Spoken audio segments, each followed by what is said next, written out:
ಶ್ರೀ ಗುರುಭ್ಯೋ ನಮಃ. ಹರಿ ಓಂ. ಶುದ್ಧಾನಂದೋರು ಸಂವಿದ್ಯುತಿ ಬಲಬಹುಲೋದಾರ್ಯ ವೀರ್ಯಾದಿದೇಹಂ ಚಿಂತಾ ಸಂತಾಪಲೇಪೋದ್ಭವಮೃತಿ ಮುಖರಾಶೇಷದೋಷಾತಿ ದೂರಂ ಸದ್ಭಿರ್ವೈರಾಗ್ಯಭಕ್ತಿ ಶ್ರುತಿಮತಿನಿಯತಧ್ಯಾನಜ್ಞಾನಯೋಗಾತ್ ಗಮ್ಯಂ ವಂದೇ ಮುಕುಂದಾವಿಧಕಮಲಮಲಂ ಬ್ರಹ್ಮವೇದಾಂತವೇದ್ಯಂ ಅಭ್ರಮಂ ಭಂಗರಹಿತಂ ಅಜಗಂ ವಿಮಲಂ ಸದಾ ಆನಂದತೀರ್ಥಮತುಳಂ ಭಜೆ ತಾಪತ್ರಯಾಪಹಂ ಮೂಕೋಪಿ ಯತ್ಪ್ರಸಾದೇನ ಮುಕುಂದಶಯನಾಯತೆ ರಾಜರಾಜಾಯತೆ ರಿಕ್ತೋ ರಾಘವೇಂದ್ರಂ ತಮಾಶ್ರಯೇ ಯಸ್ಯ ಪ್ರಚಂಡ ತಪಸಾ ಶ್ರುತಿಗೀತವೃತ್ತಃ ತುಷ್ಟೋ ಹರಿಃ ಕಿಲ ವಶಂ ವದತಾಮವಾಪ ಶ್ರೀಮಧ್ವಸನ್ಮತಪಯೋನಿಧಿ ಪೂರ್ಣಚಂದ್ರಃ ಶ್ರೀವಿಷ್ಣುತೀರ್ಥಮುನಿರಾಣ್ಮುದಮಾತನೋತು ಆಪಾದಮೌಲಿಪರ್ಯಂತಂ ಗುರುಣಾಮಾಕೃತಿಂ ಸ್ಮರೇತ್ ತೇನ ವಿಘ್ನಾಃ ಪ್ರಣಶ್ಯಂತಿ ಸಿದ್ಧ್ಯಂತಿ ಚ ಮನೋರಥಾಃ. ನಮಃ ಪರಸ್ಮೈ ಪುರುಷಾಯ ಭೂಯಸೆ ಸದುದ್ಭवस्थान निरोध लीलया गृहीत शक्ति ततयाय देहिनां अंतर्ध्रुवायानुपलभ्य वर्त्मने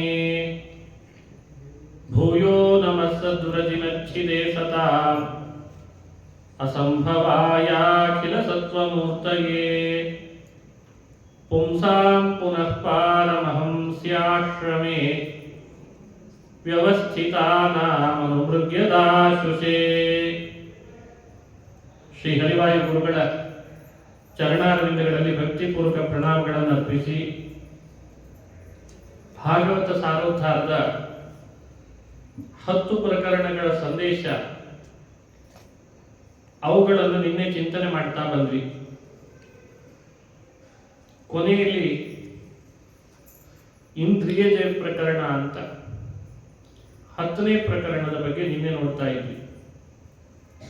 ಇಂದ್ರಿಯಗಳನ್ನು ಮನುಷ್ಯ ಜಯಿಸ್ತಿದ್ರೆ ಏನೆಲ್ಲ ಸಾಧನಗಳನ್ನು ಮಾಡ್ತಾನೆ ಅವು ಅರ್ಥ ಆಗ್ತದೆ.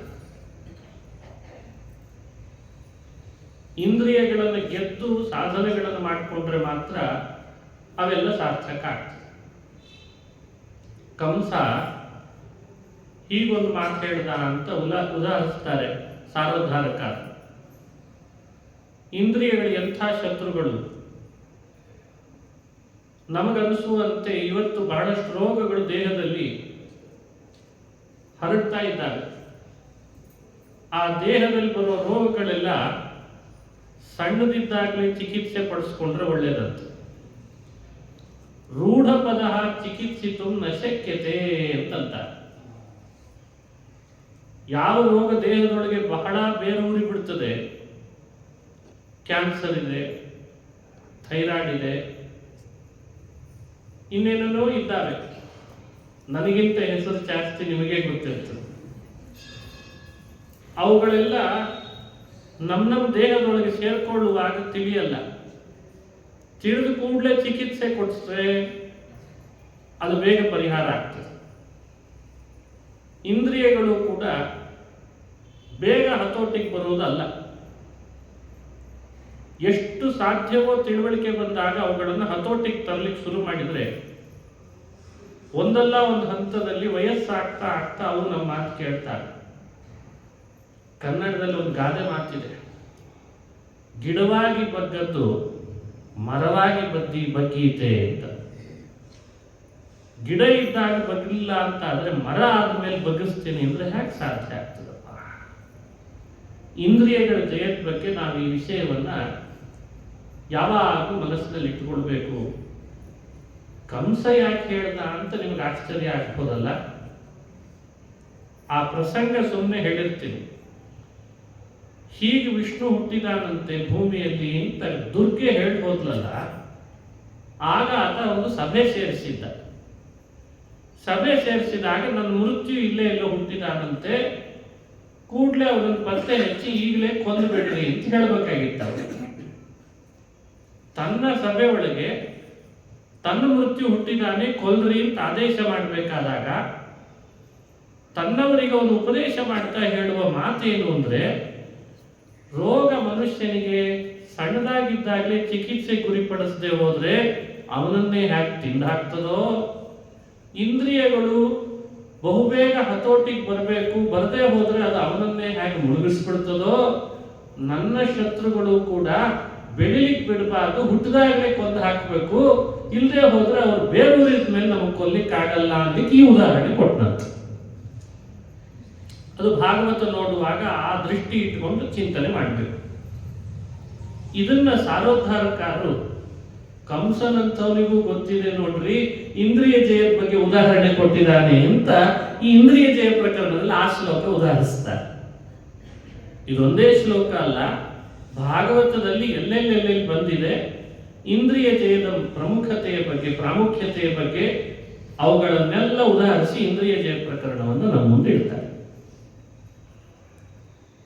ಹಾಗಾಗಿ ಮನುಷ್ಯ ಇಂದ್ರಿಯಗಳನ್ನು ಗೆಲ್ಲಬೇಕು, ಅವುಗಳನ್ನ ಹತೋಟಿಯಲ್ಲಿ ಇಟ್ಟುಕೊಳ್ಬೇಕು ಅನ್ನೋದು ಉದ್ದೇಶ. 11ನೇ ಸ್ಕಂಧದಲ್ಲಿಯೂ ಕೂಡ ಇಂದ್ರಿಯ ಜಯಕ್ಕಿಂತ ಮನೋಜಯದ ಬಗ್ಗೆ ಶ್ರೀಕೃಷ್ಣ ಹೇಳಿದ ಒಂದು ಮಾತನ್ನ ಈ ಪ್ರಕರಣದಲ್ಲಿ ಸಾರೋದ್ಧಾರಕಾರರು ಉದಾಹರಿಸುತ್ತಾರೆ. ಇಂದ್ರಿಯ ಜಯ ಪ್ರಕರಣದಲ್ಲಿ ಉದ್ಧವನಿಗೆ ಕೃಷ್ಣ ಉಪದೇಶ ಮಾಡ್ತಾ ಹೇಳಿದ, ಎಲ್ಲಾ ಇಂದ್ರಿಯಗಳಿಗಿಂತ ನಿನ್ನೆ ನಾವು ತಿಳಿಸಿದಂತೆ ಮನಸ್ಸು ಬಹಳ ಪ್ರಬಲವಾದದ್ದು. ಮನೋ ಈ ನಿಗ್ರಹ ಮನುಷ್ಯನಿಗೆ ಬಂತು ಅಂದ್ರೆ ಇಂದ್ರಿಯಗಳ ನಿಗ್ರಹ ತಾನಾಗೆ ಬರ್ತದೆ ಅಂತ ಈ ಮಾತು ನಿನ್ನೆ ನಾವು ನೋಡ್ತಾ ಇದ್ವಿ. ಮಹಾಮಲ್ಲ ಭಂಗನ್ಯಾಯ ಅಂತ ಅದು ನಿಜವೂ. ಮಹಾಮಲ್ಲರನ್ನು ಗೆದ್ರೆ ಸಣ್ಣ ಸಣ್ಣ ಮಲ್ಲರನ್ನ ತಾನಾಗಿ ಗೆಲ್ಬಹುದು ಅಂತ ಗೊತ್ತಿದೆ ನಮಗೆ. ಹಾಗಾಗಿ ಮನೋನಿಗ್ರಹ ಬಹಳ ಮುಖ್ಯ ಅಂತ ಕೃಷ್ಣ ಈ ಮಾತನ್ನು ಹೇಳ್ತಾನೆ. ಮನೋನಿಗ್ರಹ ಹೇಗಾಗಬೇಕು, ಮನೋನಿಗ್ರಹಕ್ಕೆ ಏನು ಉಪಾಯ? ಅದಕ್ಕೆ ಕೃಷ್ಣ ಅನೇಕ ವಿಷಯಗಳನ್ನು ಪರಿಚಯಿಸ್ತಾ ಉದ್ಧವನಿಗೆ ಇದನ್ನು ಹೇಳ್ದ. ದಾನಂ ಸ್ವಧರ್ಮೋ ನಿಯಮೋ ಯಮಶ್ಚ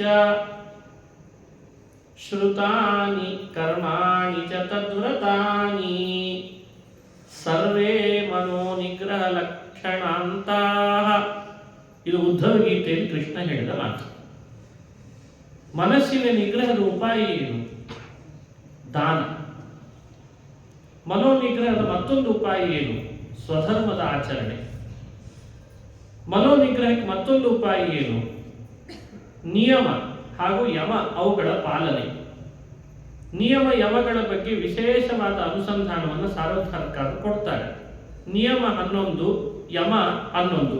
ಆ 11 ಯಾವುದು ಅಂತ ಮುಂದೆ ಧರ್ಮೋಪದೇಶ ಪ್ರಕರಣದಲ್ಲಿ ಸಾಧ್ಯವಾದರೆ ಸಮಯ ಇದ್ದಾಗ ನೋಡೋಣಂತೆ. ಸ್ವಧರ್ಮ, ನಿಯಮ, ಯಮ ಹಾಗೂ ಶ್ರುತಾನಿ ಕರ್ಮಾಣಿ ಚ ಸದ್ವ್ರತಾನಿ. ಶಾಸ್ತ್ರಗಳ ಶ್ರವಣ. ಶ್ರುತಾನಿ ಅಂದ್ರೆ ಹಾಗರ್ಥ. ಸದ್ವ್ರತಾನಿ ಶಾಸ್ತ್ರಗಳಲ್ಲಿ ಹೇಳಿದಂತಹ ಮಾಸ, ಅವಕ್ಕೆ ಸಂಬಂಧಪಟ್ಟ ಇನ್ನಿತರ ಬೇರೆ ಬೇರೆ ವ್ರತಗಳ ಆಚರಣೆ. ಇವೆಲ್ಲ ಯಾಕೆ ಮಾಡಬೇಕು? ಸರ್ವೇ ಮನೋನಿಗ್ರಹ ಲಕ್ಷಣಾಂತಾಃ. ಇವೆಲ್ಲ ಮನೋನಿಗ್ರಹದ ಉಪಾಯ ಅಂತ ಶ್ರೀಕೃಷ್ಣ ಉದ್ಧವನಿಗೆ ಹೇಳ್ತಾರೆ. ಇದು ಬೇರೆ ಯಾವ ಫಿಲಾಸಫರು ಹೇಳಲೇ ಇಲ್ಲ. ಈಗ ಧರ್ಮಶಾಸ್ತ್ರಕಾರರನ್ನ ನೀವು ಅಧ್ಯಯನ ಮಾಡ್ಲಿಕ್ಕೆ ಹೊರಟ್ರೆ ಬಹಳ ಹೇಳ್ತಾರೆ ಪ್ರಾಯಶ್ಚಿತ್ತಗಳನ್ನು. ಹಂಗ್ ಮಾಡಿದ್ರು ಪಾಪ, ಹಿಂಗ್ ಮಾಡಿದ್ರು ಪಾಪ, ಹಿಂಗ್ ಮಾಡಿದ್ರೆ ಪಾಪ, ಹಂಗ್ ಮಾಡಿದ್ರೆ ಪಾಪ. ಧರ್ಮಶಾಸ್ತ್ರ ಓದ್ಲಿಕ್ಕೆ ಹೋದವನಿಗೆ ಧರ್ಮನೂ ಬೇಡ ಪ್ರಾಯಶ್ಚಿತ್ತನೂ ಬೇಡ ಅನಿಸ್ಬಿಡ್ಬೇಕು. ಹಂಗೆ ಭಯ ಹುಟ್ಟಿಸ್ತಾರೆ ಅಂಥೇಳಿ ಅದನ್ನು ನಿಂದಿಸ್ಬೇಕು ಅನ್ನೋ ಉದ್ದೇಶ ನನಗಲ್ಲ. ಅವರು ಹೇಳೋ ಪದ್ಧತಿಯಲ್ಲಿ ಅವರು ಹಾಗೆ ಹೇಳಿದ್ದಾರೆ ಅಷ್ಟೇ. ನೀವು ಯಾವ ಬಣ್ಣದ ವಸ್ತ್ರ ಉಟ್ಕೊಳ್ತೀರಿ ಅದ್ರ ಮೇಲೆ ಶುರು ಮಾಡಿಬಿಡ್ತಾರೆ ಅವರು. ಬೆಳ್ಳಿಗಿಂದ ಉಟ್ಕೊಂಡ್ರ, ಕಪ್ಪಿಗಿಂದ ಉಟ್ಕೊಂಡ್ರ, ಇಲ್ಲ ಹಳದಿದ್ದು ಉಟ್ಕೊಂಡ್ರ, ಛೇ ಅದೆಲ್ಲ ತಪ್ಪು, ಅದು ತಪ್ಪು, ಇದು ಅಪರಾಧ, ಅದು ಅಪರಾಧ ಅಂತ ಹೇಳ್ತಾರೆ. ಹೀಗೆ ಧರ್ಮಶಾಸ್ತ್ರಕಾರರು ಒಂದು ರೀತಿ. ಇಲ್ಲ ನಿಮ್ದೇನೋ ಸ್ವಲ್ಪ ಸಮಸ್ಯೆ ಹೆಚ್ಚಾಗಿದೆ ಅಂತ ಹೇಳಿ ಜ್ಯೋತಿಷ್ಕರನ್ನು ಕೇಳಿದ್ರಿ ಅಂತ ಇಟ್ಟುಕೊಳ್ಳಿ. ಯಾವ ಜ್ಯೋತಿಷ್ಕರನ್ನು, ಜ್ಯೋತಿಷವನ್ನು ನಿಂದಿಸುವ ಉದ್ದೇಶ ನನಗಿಲ್ಲ, ಸರ್ವತ್ರ ಇಲ್ಲ. ಹೇಳುವ ರಭಸದಲ್ಲಿ ಏನಾದರೂ ಕೆಲವು ಮಾತುಗಳು ನಮ್ಮದೇ ಪ್ರಾಚೀನ ಪರಂಪರೆ ಶಾಸ್ತ್ರಗಳ ಬಗ್ಗೆ ಬರ್ತಿದ್ರೆ ಅವುಗಳನ್ನು ನಿಂದಿಸ್ತೇನೆ ಅಂತ ಯಾರು ಭಾವಿಸಬೇಡಿ. ಐವಂಪರ್ಯವನ್ನ ಅರ್ಥಾತ್ ಶಾಸ್ತ್ರಗಳಲ್ಲಿರುವ ಸಾರ ನಿರ್ಣಯವನ್ನು ನಾವು ತಿಳಿಬೇಕು ಅಂತ ಒಂದು ಪ್ರಯತ್ನ ನಡೆಸಿದ್ದೇವೆ. ಹಾಗಾಗಿ ಅದರ ದೃಷ್ಟಿ ಇಟ್ಟುಕೊಂಡು ಯೋಚನೆ ಮಾಡೋಣ. ನಾವೇನೋ ಇಲ್ಲಿ ಮಾತನಾಡುವಾಗ ಜ್ಯೋತಿಷ್ಯದ ಬಗ್ಗೆ ಏನೋ ಒಂಚೂರು ಮಾತನ ರಭಸದಲ್ಲಿ ಕೆಳಗಿನ ಶಬ್ದ ಆಡಿದ್ರೆ ನಾಳೆಯಿಂದ ಜ್ಯೋತಿಷ್ಕರನ್ನು ನಾವು ನೀವು ಬೈಲಿಕ್ಕೆ ಶುರು ಮಾಡಿದ್ರೆ ಹೇಗೆ? ಹಾಗೆ ಮಾಡೋದು. ಆದರೆ ಜ್ಯೋತಿಷ್ಕರನ್ನು ಕೇಳಿ ಸರ್ವೇ ಸಾಮಾನ್ಯವಾಗಿ ಡಾಕ್ಟರ್ ಲಿಸ್ಟ್ ಕೊಟ್ಟಾಗ ಅವರು ಕೊಡ್ಲಿಕ್ಕೆ ಶುರು ಮಾಡಿದ್ದಾರೆ. ಅಂದ್ರೆ ಈಗ ಯಾವುದೇ ಡಾಕ್ಟರ್ನ ಕನ್ಸಲ್ಟ್ ಮಾಡಿದ್ರೆ ಇಂಥ ಒಂದು ಯಾವುದೋ ಹಲ್ಲು ನೋವು ಬಂದಿದೆ ಅಂತ ಇಟ್ಕೊಳ್ಳಿ. ಹಲ್ಲು ನೋವು ಅಂತ ಶುರು ಮಾಡಿದ್ರು ಶುಗರ್ನಿಂದಲೇ ಬರ್ಬೇಕೆ? ಅದ್ರ ಶುಗರ್ ಆಯ್ತಾ, BP ಆಯ್ತಾ, ಅದಾಯ್ತಾ, ನಿಮಗೆ ಗೊತ್ತೇ ಇದೆ, ದೊಡ್ಡ ಲಿಸ್ಟ್ ಇರ್ತದೆ. ಹಾಗೆ ಜ್ಯೋತಿಷ್ಕರಿಂದ ಶುರು ಮಾಡಿದ್ರೆ ಅವನು ಮಾಡಿದಾನೋ ಬಿಟ್ಟಿದಾನೋ, ನೀನ್ ಮಾಡದೆ ಹೋದ್ರು ನಿನ್ ಹಿರಿಯರೊಬ್ರು ಒಂದು ಸ್ತ್ರೀ ದೋಷಕ್ಕೆ ಒಳಗಾಗಿದ್ದಾರೆ ಅಲ್ಲಿ ಶುರು ಆಗ್ತದೆ. ಸ್ತ್ರೀ ದೋಷ, ಪಿತೃದೋಷ, ನಾಗದೋಷ. ನಾನು ಹೇಳ್ತಿದ್ದೇನೆ, ಅದಕ್ಕೆ ಅವ್ರು ಯಾರನ್ನು ನಿಲ್ಲಿಸೋ ಉದ್ದೇಶ ನನಗಿಲ್ಲ. ಅದ್ರ ದೋಷಗಳಿದೆಯಪ್ಪ, ಸರಿ, ಮುಂದೇನು ಇಷ್ಟು ಮಾಡ್ಕೊಂಡು ಬರ್ರಿ, ಮುಂದೆ ಆಮೇಲೆ ನೋಡೋಣ ಪರಿಹಾರ ಅಂತ. ಇಷ್ಟು ಟೆಸ್ಟ್ ಮಾಡಿಸ್ಬಿಡಿ ಮೊದಲು, ಮುಂದಿನ ಆಮೇಲೆ ನೋಡೋಣ. ಸಮಾಜದ ವ್ಯವಸ್ಥೆ ಒಳಗೆ ಶಾಸ್ತ್ರಗಳ ವ್ಯವಸ್ಥೆಯನ್ನೇ ಒಂದರ್ಥದಲ್ಲಿ ತಮ್ಮದೆಲ್ಲೋ ಬೇಯಿಸ್ಕೊಳ್ಳಿಕ್ಕೆ ಬೇಳೆಯನ್ನ ನಾವೇ ಸಮಾಜದ ಒಂದು ಹಂತದ ಒಂದು ಯಾವುದೋ ವೀಕ್ನೆಸ್ ಅನ್ನ ಕೈಯಲ್ಲಿ ಇಟ್ಕೊಂಡು ಇದೇ ದಾರಿ, ಇದೇ ಮಾಡಬೇಕು ಅಂತ ನಾವು ತಲೆ ಮೇಲೆ ಹೇಳಲಿಕ್ಕೆ ಶುರು ಮಾಡಿದ್ರೆ ಇದೆಲ್ಲರಿಗೆ ಅದರ ಮೇಲೆ ಅಸಡ್ಡೆ ಬರಲಿಕ್ಕೆ ಶುರು ಆಗ್ತದೆ. ಮೊದಲು ಎಷ್ಟೋ ಶ್ರದ್ಧಾವಂತನಾಗಿರ್ತಾನೆ, ಬಹಳ ಎತ್ತರದಲ್ಲಿರೋರೇ ಅವನಿಗೆ ಈ ತರ ಹೇಳಲಿಕ್ಕೆ ಶುರು ಮಾಡಿದಾಗ ಮೊದಲಿದ್ದ ಶ್ರದ್ಧೆಯು ಕಡಿಮೆಯಾಗಿ ಕೊನೆಗೆ ಅವನು ಎಲ್ಲಿಗೆ ಹೇಳ್ತಾ ಇದ್ದಾನೆ ಅಂದ್ರೆ ಅವನು ಧಾರ್ಮಿಕ ವಿಷಯಗಳನ್ನು ಕೇಳಿದ ಕೂಡಲೇ ಆ ಕಡೆ ಮುಖ ತಿರುಗಿಸ್ಕೊಂಡು ಹೋಗ್ಲಿಕ್ಕೆ ಶುರು ಮಾಡ್ತಾನೆ. ಯಾಪ ಬೇಡಪ್ಪ, ಬೇಡೋ ಮಾರಾಯ, ಮೊದಲು ಆರಾಮಿದ್ದೆ ನಾನು, ನನ್ನಷ್ಟಕ್ಕೆ ಯಾವುದೋ ಒಂದು ಬೈಕ್ ಮೇಲೆ ಅಡ್ಡಾಡ್ಕೊಂಡು ಕೈಯಲ್ಲಿ ಒಂದು ಕೀಚೇನ್ ಹಾಕೊಂಡು ಅಡ್ಡಾಡ್ತಿದ್ದೆ, ನಾನು ಮುಗಿಸೇ ಬಿಟ್ರು ಇವ್ರು ಸೇರ್ಕೊಂಡು ನಾನು ಮುಗಿಸೇ ಬಿಟ್ರು ಅಂತ ಅಲ್ಲಿ ಶುರು ಮಾಡ್ತಾರೆ. ಅವಂದು ಅಪರಾಧ ಇದೆ, ಇಲ್ಲ ಅಂತ ಹೇಳಲ್ಲ, ಆದರೆ ಯಾವುದೋ ಒಂದು ವೇಯಲ್ಲಿ ಹೋಗ್ಬೇಕಿದೆ.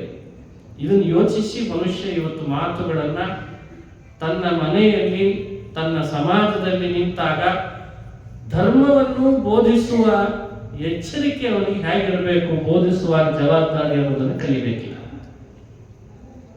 ಯಾವ ಫಿಲಾಸಫರು ಹೇಳದೇ ಇರೋದನ್ನು ಕೃಷ್ಣ ಹೇಳ್ದ ಅಂತ ಯಾಕೆ ಹೇಳಿದೆ ಅಂದ್ರೆ, ಧರ್ಮಶಾಸ್ತ್ರಗಳು ಪ್ರಾಯಶ್ಚಿತ್ತಗಳನ್ನು ಬೋಧಿಸೋದಾದ್ರೆ ಜ್ಯೋತಿಷಿಗಳು ಸ್ತ್ರೀ ದೋಷ, ಪಿತೃದೋಷದ ಹೆದರಿಕೆಯನ್ನು ಹುಟ್ಟಿಸಿದ್ರೆ, ವೈದ್ಯರು ನಮ್ಮದೇ ಆದ ಒಳಗಿರುವಂತಹ ಇನ್ನಿತರ ಟೆಸ್ಟ್ಗಳನ್ನು ಹೇಳಿ ನಮಗೆ ಪರಿಹಾರ ಹೇಳ್ತೇನೆ ಅಂತ ಹೊರಟ್ರೆ, ಕೃಷ್ಣ ಹೇಳ್ದ ನಿಮ್ಮೆಲ್ಲರ ಸಮಸ್ಯೆಗೆ ಪರಿಹಾರ ಮನಸ್ಸು, ಆ ಮನೋನಿಗ್ರಹದ ಪರಿಹಾರ ನಾನು ಹೇಳ್ತೇನೆ, ಅದು ದಾನ ಅಂತ ಹೇಳ್ತೇನೆ. ದಾನದಿಂದ ಪ್ರಾರಂಭ ಆಯಿತು. ದಾನ ಯಾಕೆ ಮಾಡಬೇಕು? ಧರ್ಮಶಾಸ್ತ್ರದವರನ್ನು ಕೇಳಿ ಪಾಪ ಪರಿಹಾರಕ್ಕೆ ಮಾಡಬೇಕು ಅಂತ ಉತ್ತರ ಕೊಟ್ಟು ಕೃಷ್ಣ ಹೇಳ್ದ ದಾನ ಯಾಕೆ ಮಾಡಬೇಕು ಅಂತ. ಸ್ಟೇಟ್ಮೆಂಟೇ ಚೇಂಜ್ ಮಾಡಿಬಿಟ್ಟ ಕೃಷ್ಣ. ದಾನ ಯಾಕೆ ಮಾಡಬೇಕು ಅಂದ್ರೆ ಕೃಷ್ಣ ಎಲ್ಲೋ ಪಾಪ ಪರಿಹಾರಕ್ಕೆ ಅಂತ ಹೇಳಲಿಲ್ಲ. ಇದೆ ಪಾಪ ಪರಿಹಾರದ ರಹಸ್ಯ ಇದೆ, ಅದರ ಹಿಂದಿದೆ. ಆದ್ರೆ ಕೃಷ್ಣನ ಸ್ಟೇಟ್ಮೆಂಟ್ ಏನಿದೆ ಅಂದ್ರೆ ನಿನ್ನ ಮನಸ್ಸನ್ನು ಸರಿಪಡಿಸ್ಕೊಳ್ಳಿಕ್ಕೆ ನೀನ್ ದಾನ ಮಾಡುವಂಥದ್ದು. ಇದು ಕೃಷ್ಣನ ಸ್ಟೇಟ್ಮೆಂಟ್. ಧರ್ಮ ಯಾಕೆ ಮಾಡಬೇಕು? ಸ್ವಧರ್ಮ ಯಾಕೆ ಮಾಡಬೇಕು? ಸೋಚಿತ ಕರ್ಮಗಳಾಚರಿಸುತ್ತ ಬಲು ನೀಚನಲ್ಲಿ ಪೋಗ್ಯಾಚಿಸದೆ ಖೇಚರವಾಹ ಚರಾಚರ ಬಂಧಕ ಮೋಚಕನಹುದೆಂದ್ಯೋಚಿಸು ಚಿಪ್ಪುದೆ ಫಲವಿದು ಬಾಡುವುದಕ್ಕೆ ನಿತ್ಯ ಸುಭಕುತಿಯೊಳಚ್ಚುತ ನರ್ಚಿಸಿ ಎಲ್ಲಾದ್ರೂ ಇಡೀ ನೀವು ಯೋಚಿಸ್ರಿ, ಆಮೇಲೆ ಬಂದ ದಾಸರ ಪರಂಪರೆಯಲ್ಲಿ ಮಹಾನುಭಾವರಾದ ದಾಸರೆಲ್ಲ ಯಾವತ್ತೂ ಸಮಾಜದ ಮೇಲೆ ಪಾಪದ ಹೆದರಿಕೆ ಹುಟ್ಟಿಸಿ ದೇವರಲ್ಲಿ ಭಕ್ತಿ ಮಾಡ್ರಿ ಅಂತ ಹೇಳಿ, ಇದೇ ವಿಶೇಷ. ಇದು ಸಂಶೋಧನೆ ಮಾಡಬೇಕಿದೆ. ನಾವು ನೀವು ಸೇರ್ಕೊಂಡಿವತ್ತು ನೀನು ಹಾಗೆ ಮಾಡಿದ್ರೆ ಪಾಪ, ನೀನು ಹೀಗೆ ಮಾಡಿದ್ರೆ ಪಾಪ ಅಂತ ಹ್ಯಾಮರ್ ತಗೊಳ್ಳಿಲ್ಲ ಯಾರು. ಅದೊಂದು ಹ್ಯಾಮರ್ ಅಂತ ನಾನು ಹೆಸರಿಟ್ಟಿರ್ತೀನಿ. ಅವಾಗ ಪಾಪ ಇದೆ, ಸಮಾಜವನ್ನು ಭಯಪಡಿಸಿದರೆ ಹೇಗೆ? ಅದೇ ವಿಶೇಷ. ಅಂದ್ರೆ ಸಮಾಜವನ್ನ ನೀವು ಬೋಧಿಸುವಾಗ ಯಾವ ಜವಾಬ್ದಾರಿ ಇರಬೇಕು ಅನ್ನಲಿಕ್ಕೆ ದಾಸರೆಲ್ಲ ತಮ್ಮ ಮಾತಿನೊಳಗೆ, ನೀವೆಲ್ಲಾದ್ರೂ ದಾಸರ ಮಾತಿನೊಳಗೆ 90%, ಇನ್ನೊಂದು ಸ್ವಲ್ಪ ಹೇಳಿರ್ಲೇಬೇಕು. ಅವ್ರು ಹೇಳಿಲ್ಲ ಅಂತ ಹೇಳಲ್ಲ, ಆ ಪಾಪ ಬರ್ತದೆ. ಹೇಗೆ ಹೇಳಿದ್ರು ಅವರು ಸಮಾಜವನ್ನು ತಿದ್ದುವಾಗ? ಎಷ್ಟು ಅದ್ಭುತ ಅಂದ್ರೆ ಅದೆಲ್ಲ ಕೃಷ್ಣನ ಫಿಲಾಸಫಿಯನ್ನು ಅನುಸರಣೆ ಮಾಡಿದ್ರ ಫಲ. ಇದೇ ನಾವು ತಿದ್ದುಕೊಳ್ಬೇಕಾದದ್ದು ಇವತ್ತು. ಅದಕ್ಕೆ ಕೃಷ್ಣ ಹೇಳ್ದ, ನಿನ್ನ ಮನಸ್ಸನ್ನ ನೀನ್ ನಿಗ್ರಹಿಸಿಕೊಳ್ಳಿಕ್ಕೆ ನಾನು ಈ ತರದ ಕೆಲವು ಉಪಾಯಗಳನ್ನು ಹೇಳ್ಕೊಡ್ತೇನೆ. ನಿನಗೆ ವಿಹಿತವಾದ ಧರ್ಮವನ್ನು ಆಚರಿಸು, ಮನೋನಿಗ್ರಹ ಬರ್ತದೆ. ಸಾಧ್ಯವಾದರೆ ಯೋಗದ ಪ್ರಭೇದದಲ್ಲಿ ಬರುವುದೇ ನಿಯಮ ಹಾಗೂ ಯಮ. ನಿಯಮ ಯಮದ ಬಗ್ಗೆ ಮುಂದೆ ನೋಡೋಣ. ನಿಯಮ ಯಮ ಎರಡನ್ನ ಆಚರಣೆ ಚೆನ್ನಾಗಿ ತಗೊಂಡು ಬಾ. ಹನ್ನೊಂದಿದ್ದಾವೆ, ಅಹಿಂಸಾ ಮೊದಲಾದವುಗಳು. ಅವುಗಳನ್ನು ಸಾಧ್ಯವಾದ ಆಚರಿಸು, ನಿನ್ನ ಮನಸ್ಸನ್ನು ನಿಗ್ರಹಿಸಿಕೊಳ್ಳಿಕ್ಕೆ ಮತ್ತೊಂದು ಉಪಾಯ ಉಂಟಾಗ್ತದೆ. ಹೀಗೆ ಶ್ರೀಕೃಷ್ಣ ಮನೋನಿಗ್ರಹದ ಉಪಾಯಗಳನ್ನ ತಾನು ವಿವರಣೆ ಕೊಡುವಾಗ ಇಷ್ಟನ್ನು ಹೇಳಿದ್ದಾರೆ. ದಾನ, ಸ್ವಧರ್ಮ, ಯಮ, ನಿಯಮ ಹಾಗೂ ಶಾಸ್ತ್ರಗಳ ಶ್ರವಣ, ನಮಗೆ ವಿಹಿತವಾದಂತಹ ಸದ್ವ್ರತಗಳು. ವ್ರತಗಳ ಆಚರಣೆಯ ಬಗ್ಗೆ ಇವತ್ತು ಎಷ್ಟು ಕಡೆಯಲ್ಲಿ ಏನೆಲ್ಲ ಶುರು ಮಾಡಿದ್ದಾರೆ ನೋಡಿದಾರಲ್ಲ. ಎಲ್ಲಾ ಚಾನೆಲ್ಗಳಲ್ಲಿ ವ್ರತ ಶುರುವಾಗಿದೆ. ಈಗ ಎಲ್ಲಾ ಚಾನೆಲ್ಗಳಲ್ಲಿ ಶುರುವಾಯಿತು. ಆದರೆ ಜೊತೆಯಲ್ಲಿ ಹೆದರಿಕೆಯೂ ಶುರುವಾಯಿತು. ಯಾರ್ಯಾರು ಇದನ್ನು ಮಾಡಲ್ಲ ಅವರು ದೊಡ್ಡ ದುಃಖಕ್ಕೆ ಈಡಾಗ್ತಾರೆ. ಅವ್ರು ಅಂಥ ಪಾಪ ಮಾಡಿದವರು ಇಂಥ ನರಕದಲ್ಲಿ ಬಿದ್ದು ಇಂಥ ಶಿಕ್ಷೆ. ಶಾಸ್ತ್ರಗಳ ಮಾತನ್ನು ಟ್ರಾನ್ಸ್ಲೇಟ್ ಮಾಡಿ ಸಮಾಜದಲ್ಲಿರುವ ಶ್ರೀ ಸಾಮಾನ್ಯರನ್ನು ಹೆದರಿಸೋ ಮಾತ್ರದಿಂದ ಯಾರಾದ್ರೂ ಧಾರ್ಮಿಕರಾಗ್ತಾರ? ಇದು ಪ್ರಬುದ್ಧ ಸಮಾಜ, ಪ್ರಜ್ಞಾವಂತ ಸಮಾಜ. ಇಂದಲ್ಲ ನಾಳೆ ಒಂದು ಜನರೇಷನ್ ನಮ್ಮನ್ನು ತಿರುಗಿ ಪ್ರಶ್ನೆ ಮಾಡ್ಲಿಕ್ಕೆ ಶುರು ಮಾಡ್ತಾ ಇದೆ. ಅಪ್ಪನ ನೇರ ಪ್ರಶ್ನೆ ಮಾಡ್ತಿದೆ, ಯಾಕೆ ಮಾಡ್ಬೇಕು ಸಂಧ್ಯಾ ವಂದನೆ, ಯಾಕೆ ಮಾಡ್ಬೇಕು ವ್ರತಗಳನ್ನ ಅಂತ. ಅದಕ್ಕೆ ಹೇಗೆ ಉತ್ತರ ಕೊಡ್ತೀರಿ? ಹಾಗಾಗಿ ಶಾಸ್ತ್ರ, ಧರ್ಮಶಾಸ್ತ್ರ ಮಾತುಗಳು ಇದ್ದದ್ದನ್ನು ಟ್ರಾನ್ಸ್ಲೇಟ್ ಮಾಡೋಕ್ಕಿಂತ ಇವತ್ತಿನ ಭಾಷೆ, ಇವತ್ತಿನ ಸ್ತರಕ್ಕೆ ಅವನಿಗೆ ಬೇಕಾಗುವ ಉದಾಹರಣೆಗಳಿಂದ ಯಾವ ಫೀಲಿಂಗ್ ಬೆರೆಸ್ಬೇಕು ಅದನ್ನು ಬೆರೆಸಿದ್ರೆ ಸಹಜವಾಗಿ ಧರ್ಮದಲ್ಲಿ ಆತ ಬರಬಲ್ಲ ಅಲ್ವೇ? ಇದೇ ಯೋಚನೆ ಮಾಡ್ಬೇಕು ನಾವು. ಅದನ್ನೇ ಕೃಷ್ಣ ಎಷ್ಟು ಚೆನ್ನಾಗಿ ಹೇಳ್ದ. ನಿನ್ನ ಮನಸ್ಸನ್ನು ನಿಗ್ರಹಿಸ್ಲಿಕ್ಕೆ ನೀನು ಮಾಡ್ಕೊಳ್ಬೇಕು ಉಪಾಯ. ಬಹಳ ಕಷ್ಟಪಡಬೇಡ. ಕೃಷ್ಣನ ಸ್ವಭಾವ, ಕೃಷ್ಣನ ವ್ಯಕ್ತಿತ್ವ ಆಶ್ಚರ್ಯ ಕೊಡ್ತದೆ ನಿಮಗೆ. ಅಲ್ಲಲ್ಲಿ ಉದ್ಧವನಿಗೆ ಹೇಳುವಾಗ ಮನೋನಿಗ್ರಹದ ಉಪಾಯವನ್ನ ಹೀಗೆ ಪಟ್ಟಿ ಮಾಡಿ ಕೊಟ್ಟ. ಶಾಸ್ತ್ರ ಶ್ರವಣ, ವ್ರತಗಳ ಆಚರಣೆ, ನಿಯಮ, ಯಮ, ಸ್ವಧರ್ಮ, ದಾನ. ದಾನದಿಂದ ಮನಸ್ಸು ನಿಗ್ರಹಿತ ಆಗ್ತದೆ, ದಾನ ಮಾಡಪ್ಪ ಅಂತ ಭಾಗವತ. ಸೇಮ್ ಕ್ವಶನ್ ಅರ್ಜುನ ಕೇಳಿದ, ಕೃಷ್ಣ ನನ್ನ ಮನಸ್ಸು ನಿಗ್ರಹಕ್ಕೆ ಬರ್ತಾ ಇಲ್ಲಲ್ಲ, ಹೇಗೆ ಬರಬೇಕು? ಚಂಚಲಂ ಹಿ ಮನಃ ಕೃಷ್ಣ. ಇದು ಭಗವದ್ಗೀತೆಯಲ್ಲಿ ಬರುವ ಮಾತು. ಮನಸ್ಸು ಬಹಳ ಚಂಚಲ ಆಗಿದೆ ಅಲ್ಲ ಕೃಷ್ಣ, ಇದನ್ನು ನಿಗ್ರಹಿಸಿಕೊಳ್ಳೋದು ಹೇಗೆ? ಸೇಮ್ ಕ್ವಶನ್ಗೆ ಆನ್ಸರ್ ಮತ್ತೊಂದು ರೀತಿ ಕೊಟ್ಟ. ಅಲ್ಲಿ ದಾನ ಹೇಳಲಿಲ್ಲ, ನಿಯಮ ಹೇಳಲಿಲ್ಲ, ವ್ರತಗಳನ್ನು ಹೇಳಲಿಲ್ಲ. ಕಂಪೇರಿಟಿವ್ ಸ್ಟಡಿ, ಉದ್ಧವ ಗೀತಾ ಮತ್ತು ಭಗವದ್ಗೀತಾ ಎರಡನ್ನ ತುಲನಾತ್ಮಕ ಸಮೀಕ್ಷೆ ಮಾಡಿದ್ರೆ ಒಂದು ಉತ್ತರ ಸಿಗ್ತದೆ ನಮಗೆ. ಅಲ್ಲಿ ಕೃಷ್ಣ ಹೇಳ್ದ, ಅಭ್ಯಾಸೇನ ತು ಕೌಂತೆಯ ವೈರಾಗ್ಯೇನ ಚ ಕೇವಲಂ ಅಂತ ಕೃಷ್ಣನ ಉತ್ತರ ಬಂತು. ದಾನ ಸ್ವಧರ್ಮ ಬಿಟ್ಟು ಹೋಯ್ತು, ಅಲ್ಲಿ ಬರಲೇ ಇಲ್ಲ. ಭಗವದ್ಗೀತೆ ಎಷ್ಟು ಅದ್ಭುತ ನೋಡಿ ಕೃಷ್ಣ. ಗೀತೆ ವರ್ಲ್ಡ್ ವೈಡ್, ಅದು ಗ್ಲೋಬಲ್ ಆಗಿ ನೀವು ನೋಡಬೇಕಾದ ಮಾತುಗಳು. ಅಂದ್ರೆ ವಿಶ್ವ ಮಟ್ಟಕ್ಕೆ ಭಗವದ್ಗೀತೆ ಹೋಗ್ತದೆ ಅಂತ ಅನ್ನೋದು ಕೃಷ್ಣನಿಗೆ ಗೊತ್ತಿತ್ತು. ಅದಕ್ಕೆ ಅಲ್ಲಿ ಯಾವ ಶಬ್ದ ಆಡಬೇಕು ಅಲ್ಲಿ ಅದನ್ನೇ ಶಬ್ದ ಆಡಿದ, ಅಲ್ಲಿ ಇಷ್ಟೇ ಶಬ್ದ ಹೇಳ್ದ. ಮನಸ್ಸು ನಿಗ್ರಹಕ್ಕೆ ಹೇಗೆ ಬರೋದು? ಅರೆ ಅಭ್ಯಾಸ ಮಾಡು ಬರ್ತದೆ ಅಂತ ಹೇಳ್ಬಿಟ್ಟ. ಮನಸ್ಸನ್ನು ನಿಗ್ರಹಿಸ್ಕೊಳ್ಳಿಕ್ಕೆ ಅಭ್ಯಾಸ ಮಾಡು. ಅಭ್ಯಾಸ ಮಾಡಿದ್ರೆ ಯಾವ ತಾನೇ ಸಿದ್ಧಿಸಲ್ಲ. ಅಭ್ಯಾಸ ಮಾಡಿದ್ರೆ ವಿದ್ಯೆ ಬರ್ತದೆ. ಅಭ್ಯಾಸಕಾರಿಣಿ ವಿದ್ಯೆ. ವಿದ್ಯೆ ಬರ್ಲಿಕ್ಕೆ ಅಭ್ಯಾಸ ಬೇಕಲ್ವೇ? ಅಭ್ಯಾಸದಿಂದ ಸಾಧಿಸಬಹುದು ಅಂತ ಅಭ್ಯಾಸವನ್ನ ಮನೋನಿಗ್ರಹಕ್ಕೆ ಉಪಾಯವಾಗಿ, ವೈರಾಗ್ಯವನ್ನ ಮನೋನಿಗ್ರಹಕ್ಕೆ ಉಪಾಯವಾಗಿ ಗೀತೆಯಲ್ಲಿ ಹೇಳಿದ್ರೆ, ಉದ್ಧವ ಗೀತೆಯಲ್ಲಿ ಅದೇ ಕೃಷ್ಣ ದಾನ ನಿಯಮಗಳನ್ನ ಸೇರಿಸಿ ಮನೋನಿಗ್ರಹದ ಉಪಾಯವಾಗಿ ಹೇಳ್ತಾನೆ. ಇವುಗಳನ್ನು ನೀವು ಎರಡನ್ನೂ ತಗೊಂಡು ಯಾವ ರೀತಿ ಮನಸ್ಸನ್ನು ನಿಗ್ರಹಿಸಿಕೊಳ್ಬೇಕು ಅನ್ನೋದನ್ನು ಅಭ್ಯಾಸ ಮಾಡಬೇಕಾಗಿದೆ. ಇದೇ ಇಂದ್ರಿಯ ಜಯ ಪ್ರಕರಣದ ಸಾರಭೂತವಾದ ಅಂಶ ಅಂತ ತಿಳಿಯೋಣ. ಇವತ್ತು ಇನ್ನ 10 ಪ್ರಕರಣಗಳಲ್ಲಿರುವ ಒಂದಿಷ್ಟು ಪ್ರಮುಖ ವಿಷಯಗಳನ್ನು ಅವಲೋಕನ ಮಾಡೋಣ. 11ನೇ ಪ್ರಕರಣ, 11ರಿಂದ 20ನೇ ಪ್ರಕರಣದವರೆಗೂ ಇವತ್ತು ಹೇಳುವ ಪ್ರಯತ್ನ. 11ನೇ ಪ್ರಕರಣ ಬ್ರಹ್ಮೋಪದೇಶ ಪ್ರಕರಣ. ಸಾಧಕ ಒಂದು ಹಂತದ ಇಂದ್ರಿಯ ಜಯವನ್ನು ಸಂಪಾದಿಸಿದ ಮೇಲೆ ಆತನ ಮನಸ್ಸಿನಲ್ಲಿ ವೈರಾಗ್ಯ ಉಂಟಾಗಿದೆ. ಮಹಾತ್ಮರ ಸೇವೆ ಮಾಡಿದ್ದಾನೆ. ಮಹಾತ್ಮರ ಸಮಾಗಮದಿಂದ ಅವನಲ್ಲಿ ವಿಶೇಷವಾದಂತಹ ತಿಳುವಳಿಕೆ ಬರ್ತಾ ಇದೆ. ಆತ್ಮ ಪ್ರಶಂಸೆಯನ್ನು ಬಿಟ್ಟಿದ್ದಾನೆ. ಮಹನ್ ನಿಂದೆ ಮಾಡೋದನ್ನು ಪರಿತ್ಯಜಿಸಿದ್ದಾನೆ. ಅಂತೂ ಒಂದು ಹಂತದಲ್ಲಿ ಗ್ರಾಜ್ಯುಯೇಟ್ ಆದ ಅಂತ ಇಟ್ಕೊಳ್ಬಹುದು. 10 ಪ್ರಕರಣದಿಂದ ಗ್ರಾಜ್ಯುಯೇಟ್ ಆದ ಅಂತ. ಇನ್ನು 10 ಪ್ರಕರಣದಿಂದ ಪೋಸ್ಟ್ ಗ್ರಾಜ್ಯುಯೇಟ್ ಆಗ್ತಾನೆ. ಮತ್ತೆ 10 ಪ್ರಕರಣದಿಂದ ಅವನು ನಿವೃತ್ತನಾಗ್ತಾನೆ ಅಂತ ಅರ್ಥ. ಅಂತೂ ಒಂದು 10 ಪ್ರಕರಣದಿಂದ ಸುಶಿಕ್ಷಿತ ಸ್ನಾತಕೋತ್ತರ ಪದವೀಧರ ಅಂತ ಆದ್ರೂ ಇಟ್ಟುಕೊಳ್ಳಿ. ಅವನಿಗೆ ಸ್ನಾತಕ ಇವತ್ತಿನ ಶಬ್ದಗಳದೇ ಅಲ್ವೇ. 10 ಪ್ರಕರಣ ಅಂದ್ರೆ ಏನು? ಮನುಷ್ಯನ 10ನೇ ಕ್ಲಾಸ್ ದಾಟಿ 11ನೇ ಕ್ಲಾಸ್ ಓದಿದಾಗ ಲೆಕ್ಕ. ಹಾಗೆ ಇದನ್ನೆಲ್ಲ ಒಂದು ರೀತಿ ನೀವು ಯಾವ ಉದಾಹರಣೆಯನ್ನು ಇಟ್ಟುಕೊಂಡ್ರು ಸರಿ. 11ನೇ ಪ್ರಕರಣ ಬ್ರಹ್ಮೋಪದೇಶ ಪ್ರಕರಣ ಅಂತ. ಅದಕ್ಕೆ ನಾನು ಹೇಳಿದೆ, ಇನ್ನು ಅವನು ಒಂದು ಹಂತದ ತಿಳುವಳಿಕೆ ಬಂದವನಿಗೆ ಡಿಗ್ರಿ ತಗೊಳ್ಳಿಕ್ಕೆ ಹೊರಡಬೇಕು. ಬ್ರಹ್ಮೋಪದೇಶ ಪ್ರಕರಣ ಅಂದ್ರೆ ಹಾಗೆ. ಮಾಸ್ಟರ್ ಡಿಗ್ರಿ ಮಾಸ್ಟರ್ ಡಿಗ್ರಿ ಅಂತೆಲ್ಲ ಇವತ್ತಿನ ಶಬ್ದಗಳನ್ನು ಕೇಳ್ತೀವಿ.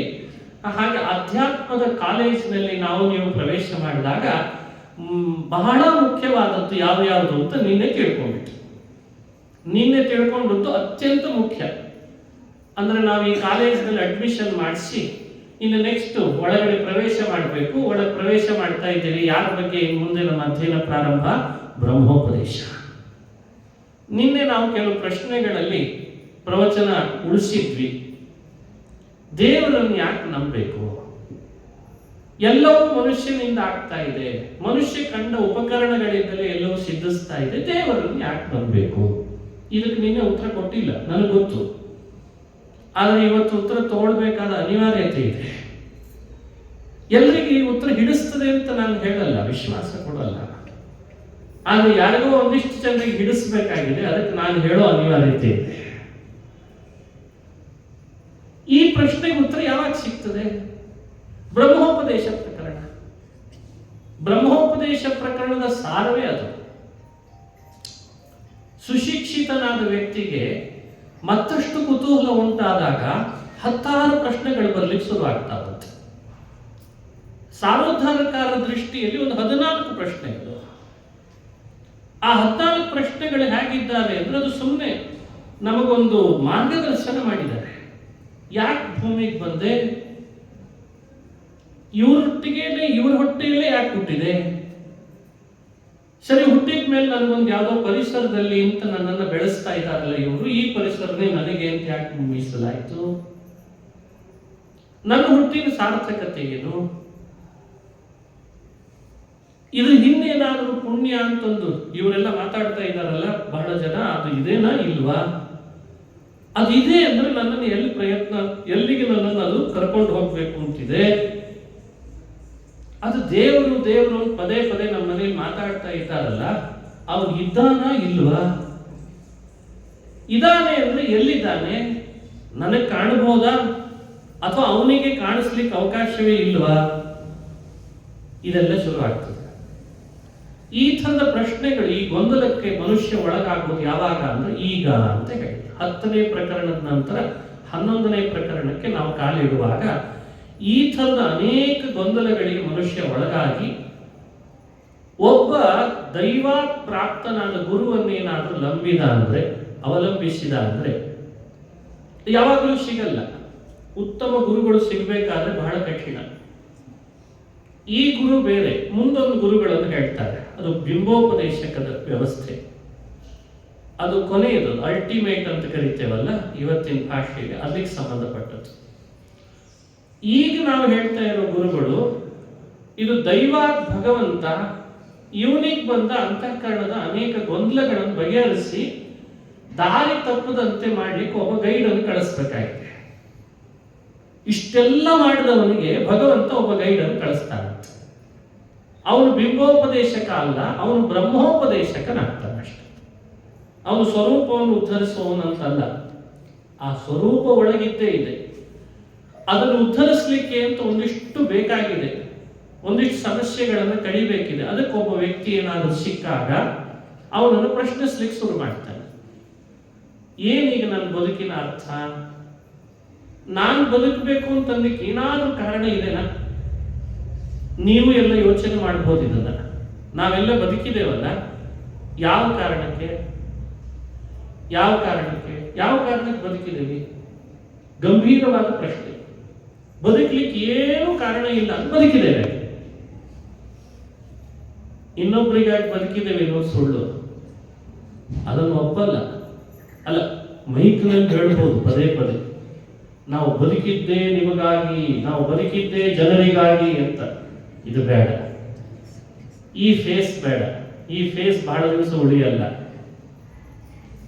ನಾವು ನಮ್ಮೊಳಗೆ ಇಳಿದು ನಮ್ಮನ್ನು ಅವಲೋಕನೆ ಮಾಡಿಕೊಂಡಾಗ ನನ್ನ ಬದುಕಿನ ಕಾರಣಗಳು ಏನು? ನಾನಾಗಿ ಬದುಕಿದೇನಾ ಅಥವಾ ನನ್ನನ್ನ ಅಂತ ಒಬ್ಬನ ಯಾರಾದ್ರೂ ಬದುಕಿಸಿದಾರ? ನನ್ನ ಬದುಕಿಸಿದವನಿಗೆ ನನ್ನಿಂದ ಏನ್ ಲಾಭ ಇದೆ?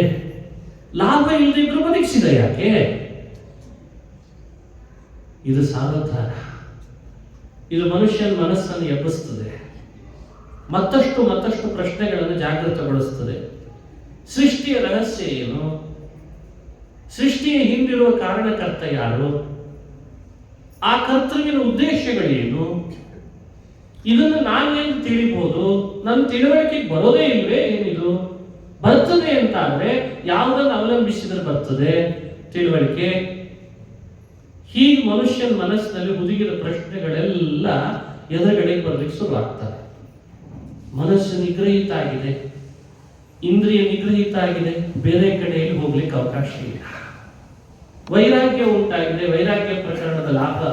ವೈರಾಗ್ಯ ಉಂಟಾಗಿದೆ, ಹೊರಗಿನ ವಸ್ತುಗಳ ಇತಿಮಿತಿಗಳು ತಿಳಿದಿದ್ದಾವೆ, ಎಲ್ಲವೂ ಲಿಮಿಟೆಡ್ ಅಂತ ಅರ್ಥ ಆಗಿಬಿಟ್ಟಿದೆ. ಹಾಗಾಗಿ ಅವು ಬೇಡವಾಗಿಬಿಡ್ತವೆ.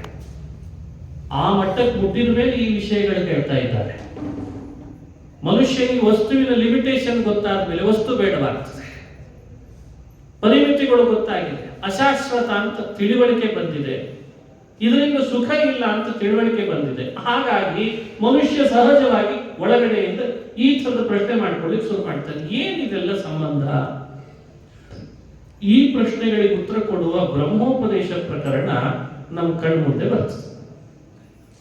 ಭಾಗವತದ ಮೊದಲನೇ ಶ್ಲೋಕ ಬ್ರಹ್ಮೋಪದೇಶ ಪ್ರಕರಣದಲ್ಲಿ ಅರಣ್ಯಕಾಚಾರ್ಯ ಹೇಳ್ತಾರೆ. ಭಾಗವತದ ಮೊದಲನೇ ಶ್ಲೋಕ ಯಾವುದು?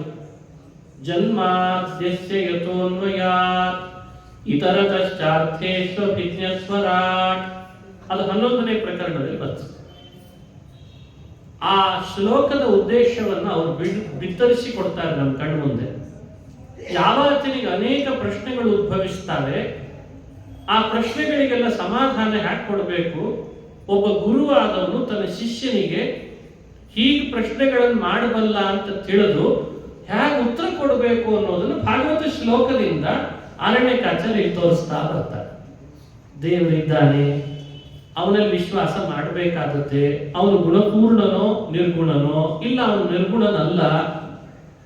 ಬಹು ಸಂಖ್ಯೆಯಲ್ಲಿ ಬಹುಜನವಾದಿಗಳು ನಿರ್ಗುಣ ಅಂತ ಬಿತ್ತರಿಸ್ತಾರ ಅವನನ್ನ. ಆದ್ರೆ ನಿರ್ಗುಣನಲ್ಲ ಆತ, ಸಾಕಾರನಿದ್ದಾನೆ, ಅವನು ನಿರಾಕಾರನಲ್ಲ.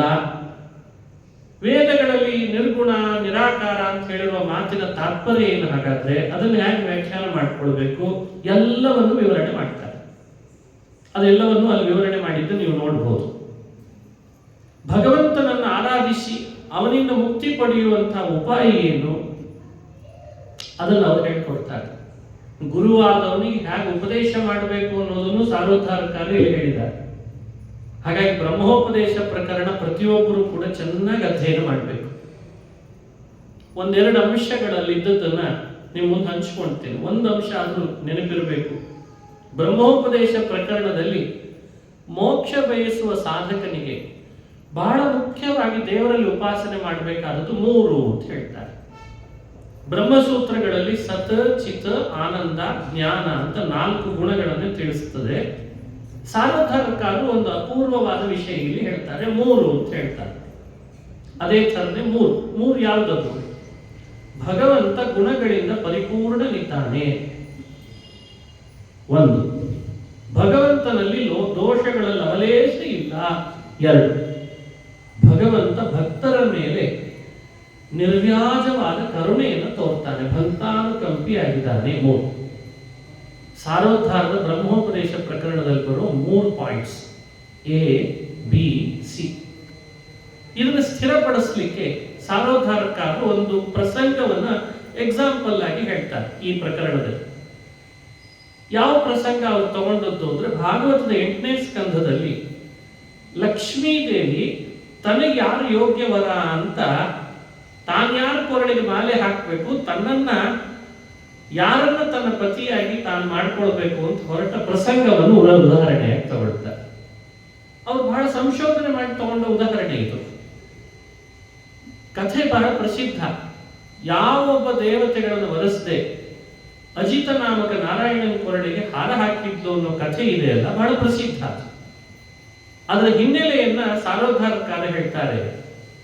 ಲಕ್ಷ್ಮಿ ಬಯಸಿದ್ದು 3 ನನಗೆ ವರನಾಗಬೇಕಾದ್ರೆ ಈ 3 ಇರಬೇಕು ಅಂತ. ಯಾವ ದೋಷಗಳು ಇರಬಾರ್ದು. ದೇವತೆಗಳಲ್ಲೆಲ್ಲ ದೋಷಗಳಿದೆನಾ, ಗುಣಗಳೇ ಇದ್ದಾವಲ್ಲ ಅಂತ ನಾವು ಚರ್ಚಿಸಬಹುದು. ಅದಕ್ಕೆ ಲಕ್ಷ್ಮಿ ಸ್ಪಷ್ಟಪಡಿಸಿದ್ದಾಳೆ, ಒಬ್ಬೊಬ್ಬರಲ್ಲಿ ಒಂದೊಂದು ರೀತಿ ದೋಷಗಳಿವೆ, ಗುಣಗಳಿಲ್ಲ ಅಂತ ಹೇಳಿಲ್ಲ, ದೋಷಗಳೂ ಇವೆ, ಅದಕ್ಕೆ ಬೇಡ ಅಂತ. ಏವಂ ವಿಮೃಶ್ಯ ವ್ಯಭಿಚಾರಿ ಸದ್ಗುಣೈ, ಈ ಶ್ಲೋಕವನ್ನು ಸಾರೋದ್ಧಾರಕಾರರು ಇಲ್ಲಿ ಉದಾಹರಿಸ್ತಾರೆ. ಏತಾವತಾಲಂ ನನು ಸೂಚಿತೇನ, ಈ ಶ್ಲೋಕವನ್ನು ಸಾರೋದ್ಧಾರಕಾರರು ಇಲ್ಲಿ ಉದಾಹರಿಸ್ತಾರೆ. ಗುಣಗಳಿದ್ದು ದೋಷಗಳೂ ಇದ್ರೆ ಅವನು ಬೇಡ. ಗುಣಗಳಿರಲಿ, ದೋಷಗಳು ಇರಬಾರದು ಅನ್ನೋದು ಒಂದು ಪಾಯಿಂಟ್ ಇದೆ ಅಂತಂತೆ ಲಕ್ಷ್ಮಿ. ಹಾಗಾದ್ರೆ ಯಾರು?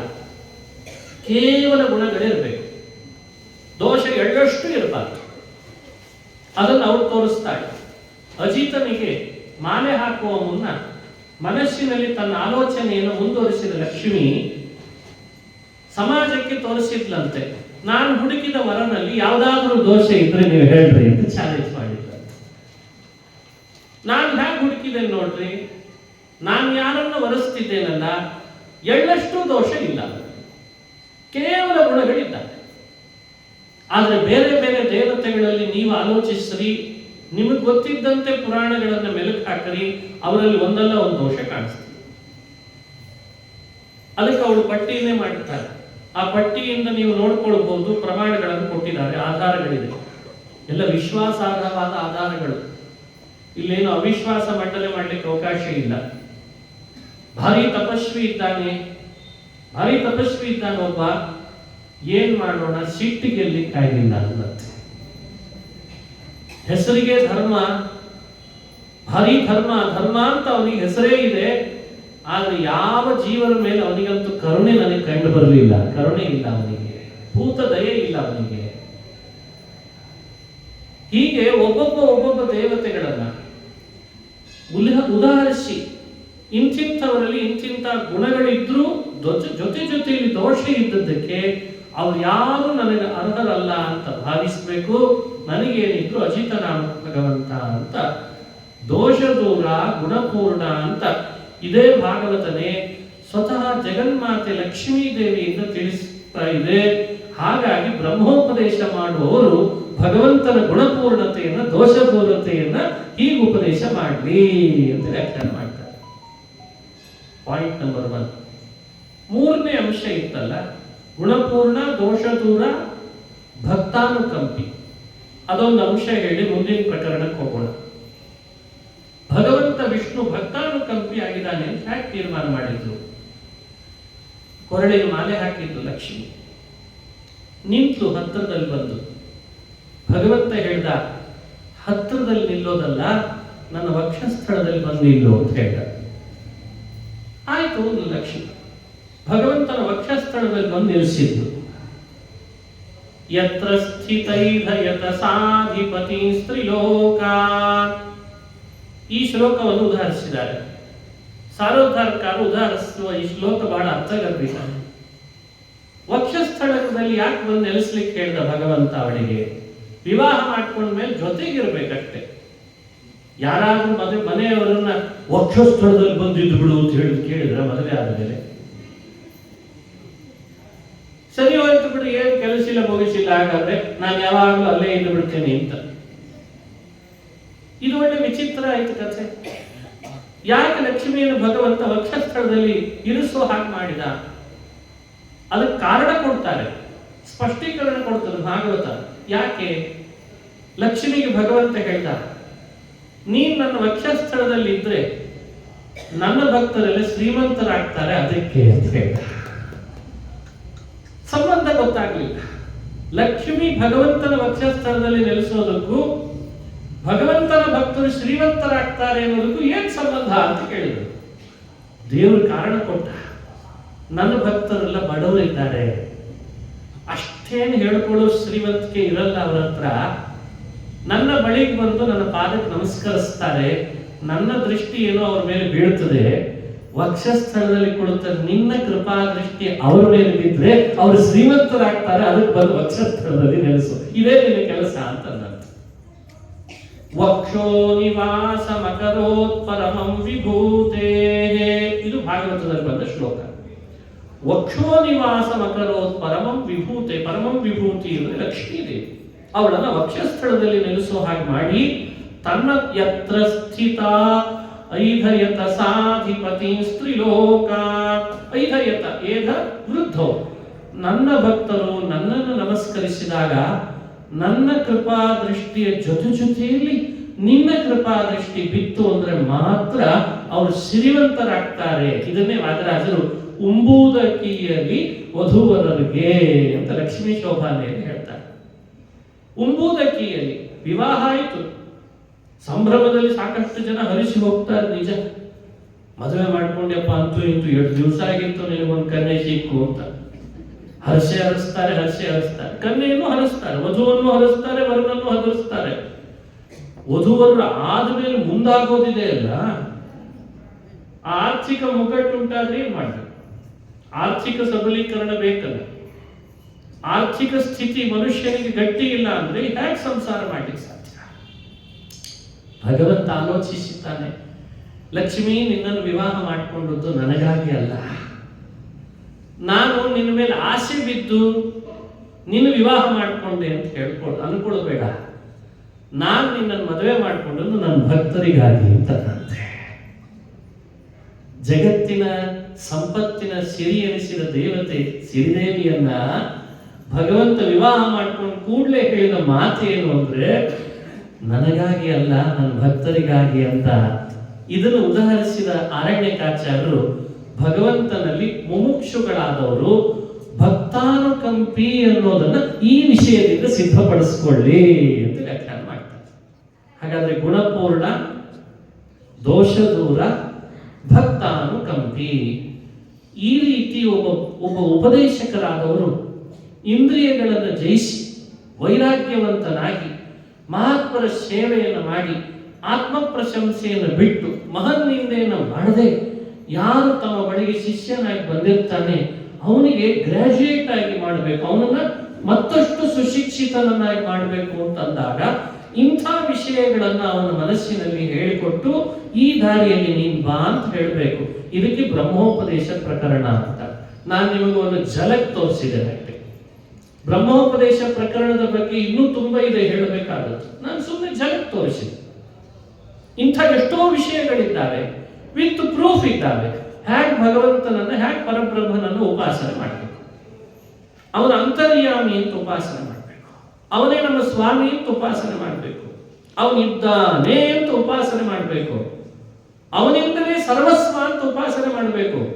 ನಡೆದ ಪ್ರತಿಯೊಂದು ಆಗು ಹೋಗುಗಳ ಹಿಂದೆ ನೀನಿದ್ದಿ ಅಂತ ಅವನಿಗೆ ದಿನನಿತ್ಯ ದೇವರಿಗೆ ನೀನೇ ನನ್ನನ್ನು ಕಾಪಾಡ್ತಿದ್ದಿ ಅಂತ ಉಪಾಸನೆ ಮಾಡಬೇಕು. ಯಾವ ಕಾರಣಕ್ಕೂ ಭಗವಂತನನ್ನು ನಮ್ಮ ಭೃತ್ಯನಂತೆ ಯಾವತ್ತೂ ಕೂಡ ನೋಡಬಾರ್ದು. ನೋಡಿ, ಏನು ಉಪಾಸನೆ ಮಾಡಬಾರ್ದು, ಏನಂತ ಉಪಾಸನೆ ಮಾಡಬೇಕು ಅನ್ನೋದನ್ನ ಭಾಗವತದ ಅಲ್ಲಲ್ಲಿ ಬಂದ ಸ್ಕಂಧಗಳ ಪ್ರಸಂಗ ಶ್ಲೋಕಗಳನ್ನು ಆಯ್ದು ಬ್ರಹ್ಮೋಪದೇಶ ಪ್ರಕರಣದಲ್ಲಿ ಒಬ್ಬ ಶಿಕ್ಷಕನಿಗೆ ಟ್ರೈನಿಂಗ್ ಕೊಟ್ಬಿಟ್ಟಿದ್ದಾರೆ ಅರಣ್ಯಕಾಚಾರ್ಯ. ಒಬ್ಬ ಉಪನ್ಯಾಸನಿಗೆ ಟ್ರೈನಿಂಗ್ ಕೊಡ್ತಾರೆ, ನಿನ್ನ ಉಪನ್ಯಾಸ ಹೇಗಿರಬೇಕು, ನಿನ್ನ ಉಪನ್ಯಾಸ ಬ್ರಹ್ಮನ ಬಗ್ಗೆ ನೀನು ಮಾಡಬೇಕಾದ್ರೆ ಹೇಗೆ ಮಾಡಬೇಕು ಅನ್ನೋದನ್ನು ಅವರೇ ಟ್ರೈನಿಂಗ್ ಕೊಟ್ಬಿಡ್ತಾರೆ. ಈ ಪ್ರಕರಣದಲ್ಲಿ ಬಹಳ ಮುಖ್ಯವಾದ ಪ್ರಕರಣ ಇದು. 11ನೇ ಪ್ರಕರಣ, ಅದಾದ್ಮೇಲೆ 12ನೇ ಪ್ರಕರಣ ಹಾಗೂ 13ನೇ ಪ್ರಕರಣ. ಪ್ರವೃತ್ತ ಕರ್ಮ ತ್ಯಾಗ, ನಿವೃತ್ತ ಕರ್ಮ ಪ್ರಕರಣ ಅಂತ ಯಾರು. ಈ 12 ಹಾಗೂ 13ನೇ ಪ್ರಕರಣಗಳು ನಮಗೆ ಹೇಳಿಕೊಡ್ತಿರುವ ವಿಷಯ ಏನು ಅಂದ್ರೆ, ನಮ್ಮ ಬದುಕಿನುದ್ದಕ್ಕೂ ನಾವು ಕರ್ಮ ಮಾಡದೇ ಇರಲ್ಲ. ಮಾಡ್ತಿದ್ದೇವೆ, ನಾವು ಸ್ತ್ರೀಯರು ಮಾಡ್ತಿದ್ದೇವೆ, ಪುರುಷರು ಮಾಡ್ತಿದ್ದೇವೆ, ಮಾಡ್ತಾನೆ ಇದ್ದೇವೆ. ಮಾಡೋದನ್ನು ಬಿಡ್ಲಿಕ್ಕೂ ಆಗಲ್ಲ. ಕೃಷ್ಣನ ಭಾಷೆಯಲ್ಲಿ ಹೇಳೋದಾದ್ರೆ ಕರ್ಮ ಬಿಡ್ಲಿಕ್ಕೆ ನಮ್ಮ ಕೈಯಲ್ಲಿ ಆಗಲ್ಲ. ನಹಿ ಕಶ್ಚಿತ್ ಕ್ಷಣಮಪಿ ಜಾತು ತಿಷ್ಠತ್ಯಕರ್ಮ ಕೃತ ಅಂತ ಕೃಷ್ಣನ ನುಡಿ. ಮಾಡಬೇಕು, ಮಾಡೋದನ್ನು ಬಿಡ್ಲಿಕ್ಕಾಗಲ್ಲ. ಕೃಷ್ಣ ಎರಡನ್ನು ವಿರೋಧಿಸ್ತಾನೆ. ಅದರಲ್ಲಿ ಬಹಳ ವಿರೋಧಿಸಿದ್ದು ಕೃಷ್ಣ. ಬಂಡಾಯ ಸಾಹಿತ್ಯ ಅಂತ ಕೇಳಿರ್ತೀರಲ್ಲ ಈ ಶಬ್ದಗಳು. ಹಾಗೆ ಕೃಷ್ಣ ಬಂಡಾಯ ಎದ್ದದ್ದು ಯಾವುದರ ಮೇಲೆ ಗೊತ್ತೋ ನಿಮಗೆ? ಎರಡರ ಮೇಲೆ. ತನ್ನ ಕಾಲದಲ್ಲಿ ಕೃಷ್ಣ ಬಂಡಾಯ ಎದ್ದದ್ದು ಎರಡರ ಮೇಲೆ. ಒಂದು ಅಕರ್ಮದ ಧೋರಣೆಯ ಬಗ್ಗೆ, ಇನ್ನೊಂದು ಮಾಡಬಾರ್ದನ್ನ ಮಾಡ್ತಿದ್ರಲ್ಲ, ಅಂದ್ರೆ ವಿರುದ್ಧ ಕರ್ಮ, ವಿಕರ್ಮದ ಧೋರಣೆಯ ಬಗ್ಗೆ, ಅಕರ್ಮದ ಧೋರಣೆಯ ಬಗ್ಗೆ ಕೃಷ್ಣ ಬಂಡಾಯ ಎದ್ದಿದ್ದ. ಅಕರ್ಮ ಮಾಡಬಹುದಾದದ್ದನ್ನು ಮಾಡದೆ ಸುಮ್ಮನೆ ಕೂತ್ಕೊಂಡು ಮಾಡಲ್ಲ. ಯಾಕೆ? ಮನೆಯಲ್ಲಿ ಬಹಳ ಜನ ಇದ್ದೇವೆ ನಾವೆಲ್ಲ, ಬೇಕಾದಷ್ಟು ಇರ್ತದೆ ಅವಕಾಶ, ಅದು ಮಾಡಲ್ಲ, ನಾ ಮಾಡಲ್ಲ. ಇದು ಕೃಷ್ಣನಿಗೆ ಬಹಳ ಶಕ್ತಿ ಅನಿಸ್ತದೆ. ಬಿಲ್ ಹಿಡಿಯಲ್ಲ, ಬಾಣ ಹೂಡಲ್ಲ, ಯುದ್ಧ ಮಾಡಲ್ಲ. ಕೃಷ್ಣ ಅಂತ ಹಿಂಗೆಲ್ಲ ಇದ್ರು ನೋಡ ಬರ್ತೇ ಅಂತ ಕೃಷ್ಣ. ತಗೋತೀಯೇ ಇಲ್ಲ ಬಿಲ್ಲು, ಹೂಡ್ತೀಯೋ ಇಲ್ಲ ಬಾಣವನ್ನ, ಹೊಡಿತೀಯೋ ಇಲ್ಲ ಶತ್ರುಗಳನ್ನ. ಈ ಕೃಷ್ಣ ಅಕರ್ಮದ ಧೋರಣೆಯನ್ನು ಬಹಳ ವಿರೋಧಿಸಿದ್ದಾನೆ. ಇನ್ನೊಂದನ್ನು ವಿರೋಧಿಸಿದ ಕೃಷ್ಣ, ಯಾವುದನ್ನ? ವಿಕರ್ಮವನ್ನು. ವಿಕರ್ಮ ಅಂದ್ರೆ ಮಾಡಬಾರ್ದದ್ದನ್ನು ಮಾಡೋದು. ಅಂದ್ರೆ ದುರ್ಯೋಧನ ಮಾಡ್ತಿದ್ದ, ಇನ್ನೊಬ್ರಿಗೆ ಏನಾದ್ರು ಮಾಡಿ ಹಿಂಸೆ ಕೊಡೋದು, ಅಂತೂ ಮಾಡಬಾರ್ದು ಮಾಡೋದು. ಈ ಎರಡನ್ನು ಕೃಷ್ಣ ವಿರೋಧಿಸ್ತಾನೆ. ಈ ಎರಡನ್ನು ವಿರೋಧಿಸಿದ್ದು ಭಗವದ್ಗೀತೆಯಲ್ಲಿ ನೋಡಿದ್ರೆ ಅಲ್ಲೇ ಗೀತೆಯ ಮತ್ತೊಂದು ಸಾರವೇ ಇನ್ನೊಂದು ಅಂಶ. ಮೂರನೇ ಅಂಶ ಇದ್ರ ಮೇಲಿನ ಸ್ಟೆಪ್. ನಾವು ಸ್ವಲ್ಪ ನಮ್ಮನ್ನು ಬೆಳವಣಿಗೆಗೆ ತಂದ್ಕೊಳ್ಬೇಕು. ಏನೂ ಮಾಡದೆ ಇರ್ಲಿಕ್ಕಂತೂ ಆಗೋದೇ ಇಲ್ಲ ಅಂತ ಗೊತ್ತಿದ್ದ ಮೇಲೆ ಮಾಡಬೇಕಾ? ಏನಾದ್ರೂ ಒಂದು ಮಾಡಲೇಬೇಕಾ? ಸರಿ, ಮಾಡಲೇಬೇಕು ಅಂದಾಗ ಸ್ವಲ್ಪ ಮಾಡಿಫೈ ಮಾಡೋದನ್ನ, ಮಾಡಲೇಬೇಕು ಅನ್ನೋದನ್ನ ಅಂತ ಮಾಡಲೇಬೇಕು ಅಂತ ಮಾಡ್ಲಿಕ್ಕೆ ಹೊರಡ್ತೇವಲ್ಲ, ಅದರಲ್ಲಿ ಮತ್ತೆ ಎರಡು ಆಗ್ತದೆ. ಎ ಬಿ ಫಲದ ಆಸೆಯಿಂದ ಮಾಡೋದಂತೆ. ಎ ಯಾವ ಫಲದ ಆಸೆ ಇಲ್ಲದೆ ದೇವರು ಪ್ರೀತನಾಗಲಿ ಸಾಕು ಅಂತ ಮಾಡೋದಂತೆ. ಎರಡರಲ್ಲಿ ಯಾವುದು ಶ್ರೇಷ್ಠ? ಫಲದ ಆಸೆಯಿಂದ, ಫಲಕ್ಕಾಗಿಯೇ ಉದ್ದೇಶ ಇಟ್ಕೊಂಡು ಮಾಡೋದನ್ನ ಪ್ರವೃತ್ತ ಅಂತ ಕರೀತಾರೆ. ಯಾವ ಫಲದ ಆಸೆ ಇಲ್ಲದೆ ದೇವರು ಪ್ರೀತನಾಗಲಿ ಅನ್ನೋ ಭಾವನೆಯಿಂದ ಮಾಡೋದನ್ನ ನಿವೃತ್ತ ಅಂತ ಕರೀತಾರೆ. ನಿವೃತ್ತಂ ಸೇವಮಾನಸ್ತು ಬ್ರಹ್ಮಾಭ್ಯೇತಿ ಸನಾತನಂ ಅಂತ ಭಗವತ್ಪಾದ. ಯಾವುದನ್ನು ಸೇವನೆ ಮಾಡೋಣ? ನಿವೃತ್ತಂ ಸೇವಮಾನಸ್ತು. ನಿಮ್ಮ ಕಣ್ಣು ಮುಂದೆ ಎರಡನ್ನು ಇಟ್ಟಿದ್ದಾರೆ. ಎರಡು ಪ್ರಾಡಕ್ಟ್ ಇದೆ. ಎರಡು ಪ್ರಾಡಕ್ಟಿನ ಬಗ್ಗೆ ಅವನು ಎಕ್ಸ್ಪ್ಲೇನ್ ಮಾಡ್ತಾರೆ. ನೋಡ್ಲಿಕ್ಕೆ ಒಂದೇ ಬಣ್ಣದ್ದಿದೆ, ಬಣ್ಣ ಒಂದೇ ಇದೆ, ಆದ್ರೆ ಇಷ್ಟೇ ಅವನು ಹೇಳೋದು, ಇದನ್ನ ತಗೊಳ್ಳಿ, ನೀವು ಜೀವಮಾನದ ತನಕ ಮತ್ತೊಂದು ಬೇಕು ಅಂತ ಅನ್ನಲ್ಲ ಅಂತಾರೆ, ಒಂದೊಂದು ತೋರಿಸಿ. ಇದು ತಗೊಳ್ಳಿ 10 ವರ್ಷಕ್ಕೆ ಮತ್ತೆ ಬ್ಯಾಟ್ರಿ ಚೇಂಜ್ ಮಾಡ್ಬೇಕಾಗ್ತದೆ ಅಂತ ಅಂತಾರೆ. ಸಹಜವಾಗಿ ಯಾವುದಕ್ಕೆ ಅಡಾಪ್ಟ್ ಆಗ್ತದೆ? ಇದು ತಗೊಳ್ಳಿ ಅನ್ಲಿಮಿಟೆಡ್, ಇದು ನಿಮಗೆ ಏನು ಎಷ್ಟು ಉಪಯೋಗಿಸಿದ್ರು ಅರಿಯಲ್ಲ, ಇದೊಂದು ಪ್ರಾಡಕ್ಟೇ ಆಗಿದೆ ರೀ. ಅದು ಯಾವ್ದು ತಗೊಳ್ತೀರಿ? ಬಾಳಿಕೆ ಜಾಸ್ತಿ ಬರೋದನ್ನು ತಗೊಳ್ತೀರಲ್ಲ, ಅಥವಾ ಯೂಸ್ ಆ್ಯಂಡ್ ಥ್ರೋನೇ ಸಾಕು ಅಂತೀರಾ?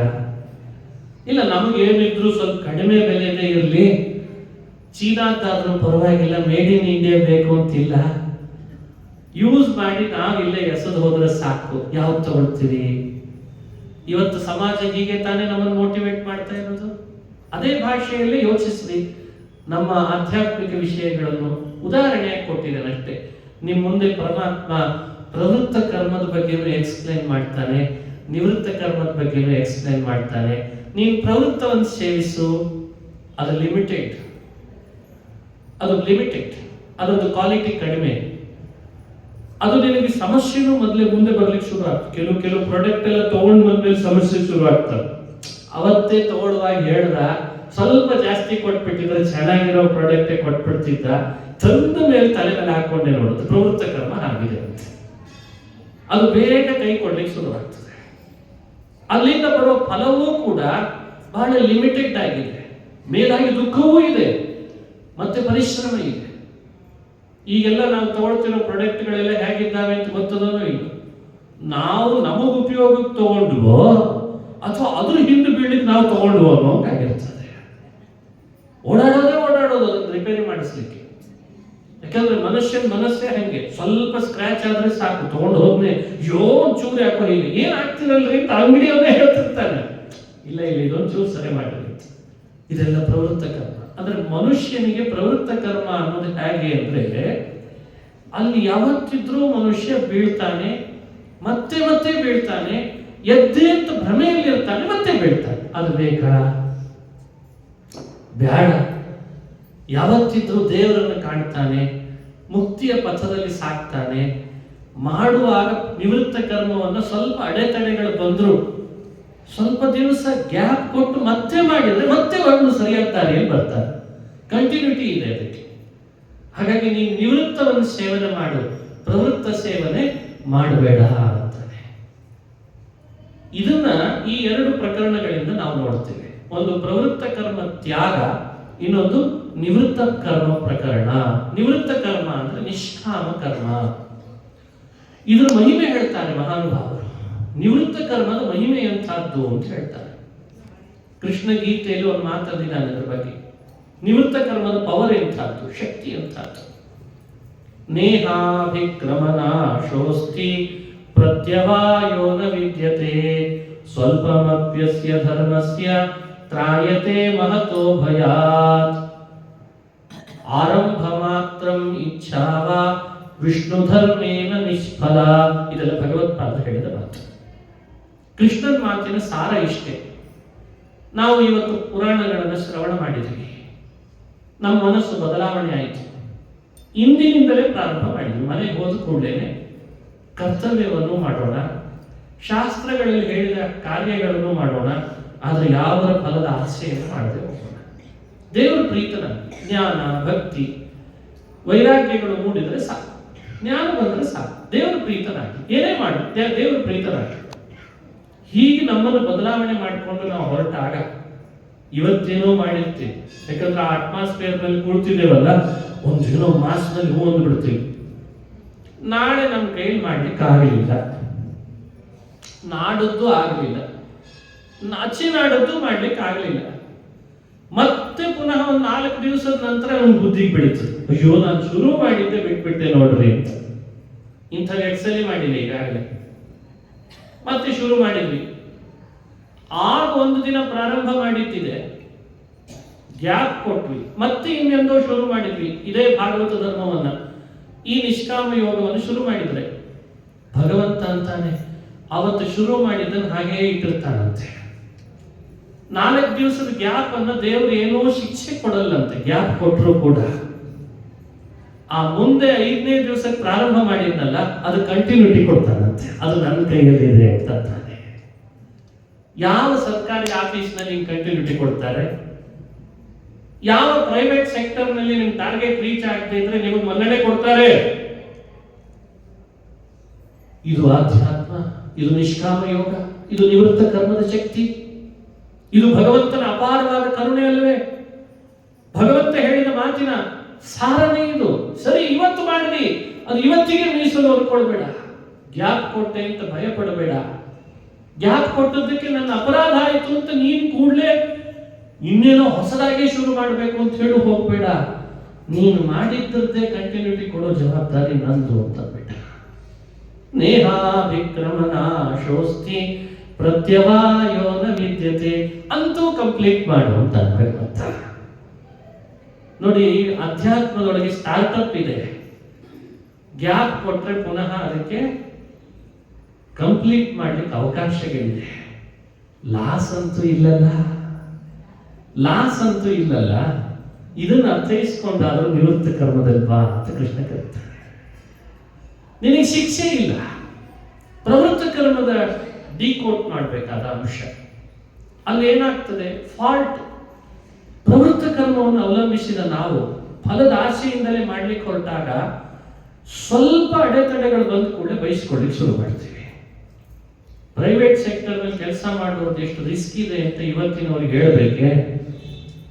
ಒಂದು ಕಾಲ್ ಪಿಕ್ ಮಾಡಲಿಲ್ಲ ಅಂದ್ರೆ ಅವನಿಗೆ ಎಷ್ಟು ಬೈಗಳು ಬೈತಾರೆ.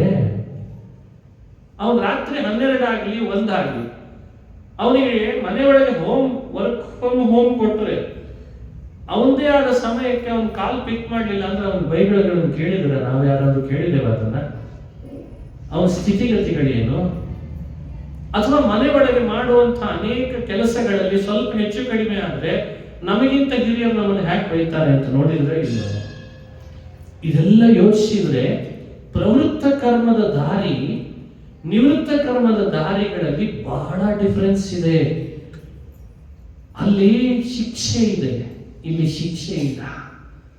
ಅಲ್ಲಿ ಲಾಭ ಹೆಚ್ಚಿದೆ, ಇಲ್ಲಿ ಲಾಭ ಕಡಿಮೆ ಇದೆ. ಅಲ್ಲಿ ನೆಮ್ಮದಿ ಜಾಸ್ತಿ ಇದೆ, ಇಲ್ಲಿ ನೆಮ್ಮದಿ ಕಡಿಮೆ ಇದೆ. ಅಲ್ಲಿ ಲಾಸ್ ಆಫ್ ಪೇ ಇದೆ, ಇಲ್ಲಿ ಲಾಸ್ ಆಫ್ ಪೇ ಇಲ್ಲ. ಇದನ್ನು ಅರ್ಥೈಸಿಕೊಂಡಾದ್ರೂ ಭಾಗವತ ಧರ್ಮದ ಪಾಲನೆ ಮಾಡ್ರಿ ಅಂತ ಕೃಷ್ಣ ಕೈ ಬೀಸಿ ನಮ್ಮನ್ನೆಲ್ಲ ಕರೀತಾನೆ ಅಂತ ನಾವು ನಿವೃತ್ತ ಕರ್ಮ ಪ್ರಕರಣದಲ್ಲಿ ವ್ಯಾಖ್ಯಾನ ಮಾಡ್ತಾರೆ. ಸರಿ, ಡೆಫಿನೇಷನ್ ನಿವೃತ್ತ ಕರ್ಮದ ಡೆಫಿನೇಷನ್ ಏನು? What is the definition of ನಿವೃತ್ತ ಕರ್ಮ? ನಿವೃತ್ತ ಕರ್ಮ ಅಂದ್ರೆ ನಿಷ್ಕಾಮಂ ಜ್ಞಾನಪೂರ್ವಂತೂ ನಿವೃತ್ತ ಮಿತಿ ಚೋಚ್ಯತೆ ಅಂತ ಭಗವತ್ಪಾದರು ಹೇಳಿದರು. ಯಾವ ಕಾಮನೆಗಳು ಇಟ್ಟುಕೊಳ್ಳದೆ ಮನಸ್ಸಿನಲ್ಲಿ ಭಗವಂತನ ಪ್ರೀತಿಯ ಉದ್ದೇಶದಿಂದ ತಿಳುವಳಿಕೆಯನ್ನು ಇಟ್ಟುಕೊಂಡು ಚೆನ್ನಾಗಿ ಅದನ್ನು ಆಚರಿಸು. ಯಾವುದನ್ನು ಆಚರಿಸ್ತಿ ಅದನ್ನೇ ನಿವೃತ್ತ ಕರ್ಮ ಅಂತ ಕರೀತಾರೆ. ನಿಷ್ಕಾಮಂ ಜ್ಞಾನಪೂರ್ವಂತೋ ಅಂತ ಮಾತು. ಜ್ಞಾನಪೂರ್ವಕವಾಗಿ ಮಾಡು. ಯದೇವ ವಿದ್ಯೆಯ ಕರೋತಿ ಶ್ರದ್ಧೆಯ ಉಪನಿಷದ. ಇದು ಈ ಮಾತಿನ ಅರ್ಥ. ನಾವು ಮಾಡಲ್ಲ ಅಂತ ಅನ್ನೋ ಹಾಗಿಲ್ಲ, ನಮಗೇನ್ ಬೇಕೋ ಅದನ್ನು ಮಾಡ್ತೀನಿ ಅಂತ ಅನ್ನೋ ಹಾಗಿಲ್ಲ, ಮಾಡದೆ ಬಿಡ್ಲಿಕ್ಕೂ ಇಲ್ಲ, ಮಾಡಲೇಬೇಕಾಗಿದೆ.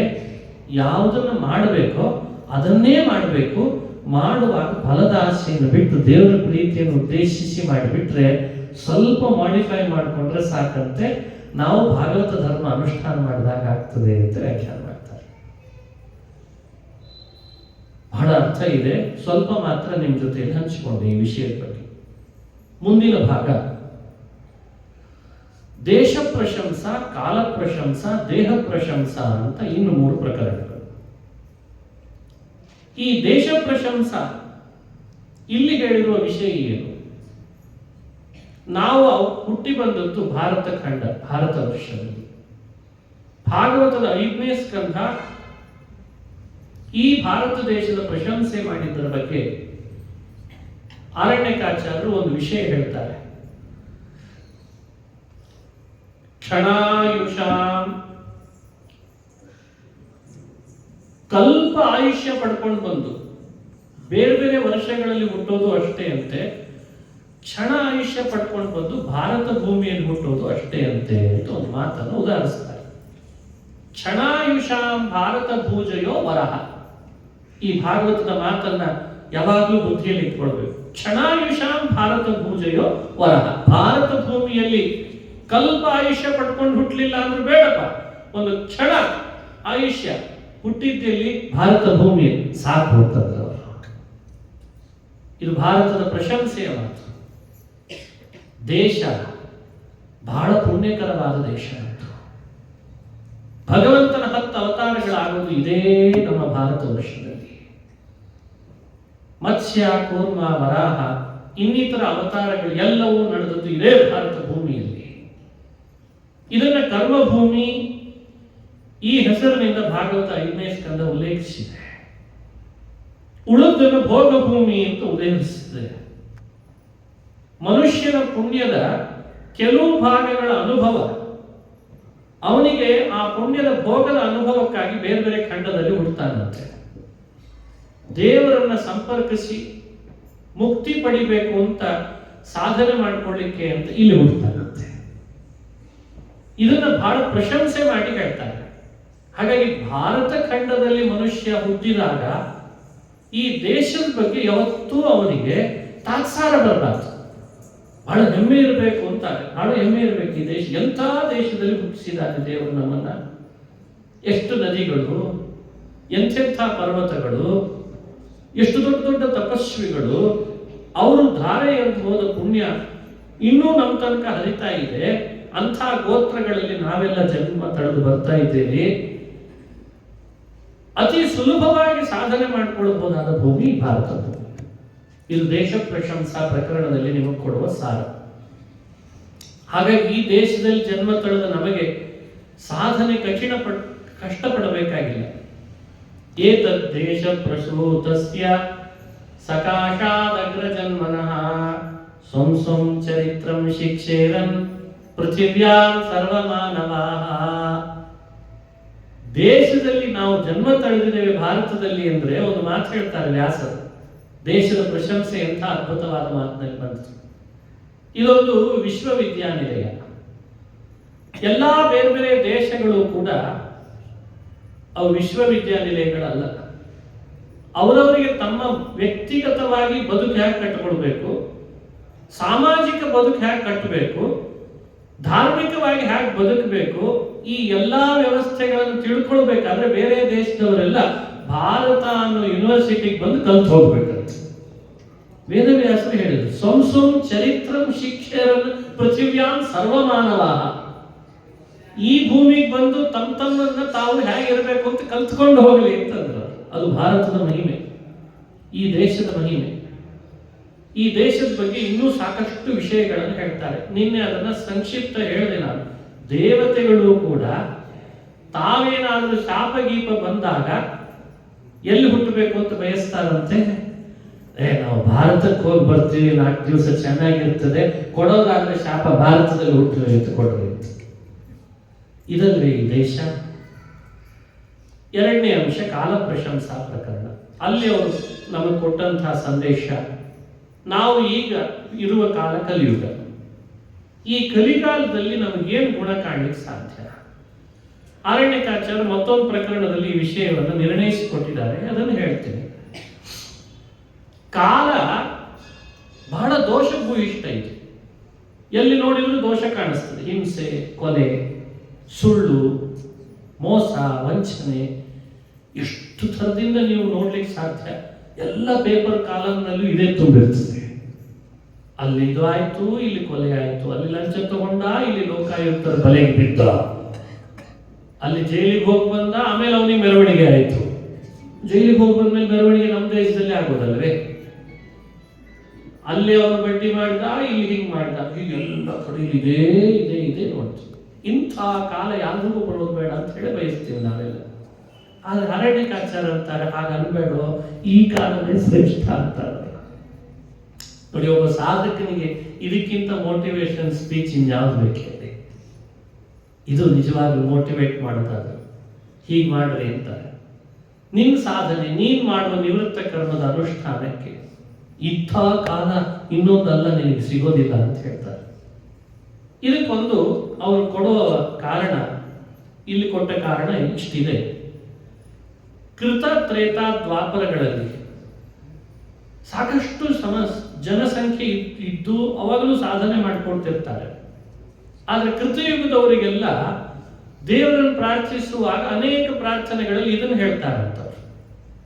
ಏನನ್ನ, ಈ ಬಾರಿ ಏನೋ ಕೃತಯುಗದಲ್ಲಿ ಹುಟ್ಟಿದೇವಿ ಸ್ವಾಮಿ, ನಾವು ಮಾಡಬೇಕಾದಷ್ಟು ಯಥಾಶಕ್ತಿ ಮಾಡಿದ್ವಿ, ಮುಂದಿನ ಸರಿ ನಮ್ಮನ್ನು ಹುಟ್ಟಿಸೋದಾದ್ರೆ ಕಲಿಯುಗದಲ್ಲಿ ಹುಟ್ಟಿಸ್ಬಿಡು ಅಂತಾರಂತ. ಭಗವಂತ ಕೇಳ್ತಾನೆ, ಯಾಕೆ ಈ ಬಾರಿ ಹೀಗೆ, ಮುಂದಿನ ಬಾರಿ ಕಲಿಯುಗ ಯಾಕೆ ನಿಮಗೆಲ್ಲ? ಹುಟ್ಟಿಸ್ಲೇಬೇಡ ಅಂತ ಅನ್ಬೇಕು. ಇಲ್ಲ ಇಲ್ಲ, ನಮ್ಮನ್ನು ಮುಂದಿನ ಸಲ ಹುಟ್ಟಿಸೋದಾದ್ರೆ ಕಲಿಯುಗದಲ್ಲಿ ಹುಟ್ಟಿಸು. ಏನೋ ಒಂದು ಕಾರಣ ಬೇಕಲ್ಲ, ಅದಕ್ಕೆ ಅವ್ರು ಕಾರಣ ಕೊಡ್ತಾರೆ. ಏನಿಲ್ಲ, ಕೃತಯುಗದೊಳಗೆ ನಾವು ಯಜ್ಞ ಯಾಗಗಳನ್ನು ಮಾಡಿ ಮಾಡಿ ಪುಣ್ಯ ಗಳಿಸ್ಲಿಕ್ಕೆ ಪ್ರಯತ್ನ ಪಡಬೇಕಿದೆ. ಬಹಳ ಮಿತ್ತ ಖರ್ಚಾಗ್ತದೆ, ಹಣ ಖರ್ಚು ಆಗ್ತದೆ, ಆಯಾಸನೂ ಆಗ್ತದೆ. ಆದ್ರೆ ಮಾಡ್ತಿದ್ದೀವಿ, ಮಾಡಲ್ಲ ಅಂತಲ್ಲ. ಆದ್ರೆ ಒಂದು ನಮಗೆ ಗೊತ್ತಿದೆ, ಕಲಿಯುಗದಲ್ಲಿ ಯಜ್ಞ ಯಾಗ ಅವುಗಳಿಂದೆಲ್ಲ ಪುಣ್ಯ ಗಳಿಸೋದು ಬೇಕೇ ಇಲ್ಲ. ಅಷ್ಟು ಪುಣ್ಯ ನಾಮ ಸಂಕೀರ್ತನದಿಂದಲೇ ಬರ್ತದೆ. ಅದಕ್ಕೆ ಕಲಿಯುಗದಲ್ಲಿ ಹುಟ್ಟಿಸು ಅಂತ ಕೇಳ್ತಾರೆ. ಯಜ್ಞೈ ಸಂಕೀರ್ತನ ಪ್ರಾಯೈ ಯಜಂತಿ ಸುಮೇಧಸಃ. ಇದು ಕಾಲ ಪ್ರಶಂಸಾ ಪ್ರಕರಣದ ಸಾರ ಭಾಗ. ಈ ಕಲಿಯುಗದೊಳಗೆ ಸುಲಭವಾಗಿ ನಾವು ಮನುಷ್ಯರಾಗಿ ಪುಣ್ಯ ಗಳಿಸಲಿಕ್ಕೆ ಅವಕಾಶ ಮಾಡಿಕೊಡ್ತದೆ. ಸಣ್ಣ ಉದಾಹರಣೆ ಕೊಡ್ತೀನಿ. ಪ್ರೊಡಕ್ಟಿಗೆ ಮೌಲ್ಯ ಜಾಸ್ತಿ ಯಾವಾಗ ಆಗ್ತದೆ? ಪ್ರೊಡಕ್ಷನ್ ಜಾಸ್ತಿ ಇದ್ದಾಗ, ಬೇಡಿಕೆ ಜಾಸ್ತಿ ಇದ್ದಾಗ. ಯೋಚಿಸ್ರಿ, ಆರ್ಥಿಕ ವ್ಯವಸ್ಥೆಗಳನ್ನು ನೀವು ಚೆನ್ನಾಗಿ ಬಲ್ಲವರೇ. ಇದಕ್ಕೆ ಮೌಲ್ಯ ಜಾಸ್ತಿ ಇರ್ತಾರೆ ಯಾವಾಗ? ಪ್ರೊಡಕ್ಷನ್ ಕಡಿಮೆ ಇದ್ದು ಬೇಡಿಕೆ ಜಾಸ್ತಿ ಇದ್ದಾಗ ಮೌಲ್ಯ ಜಾಸ್ತಿ. ಸಹಜ.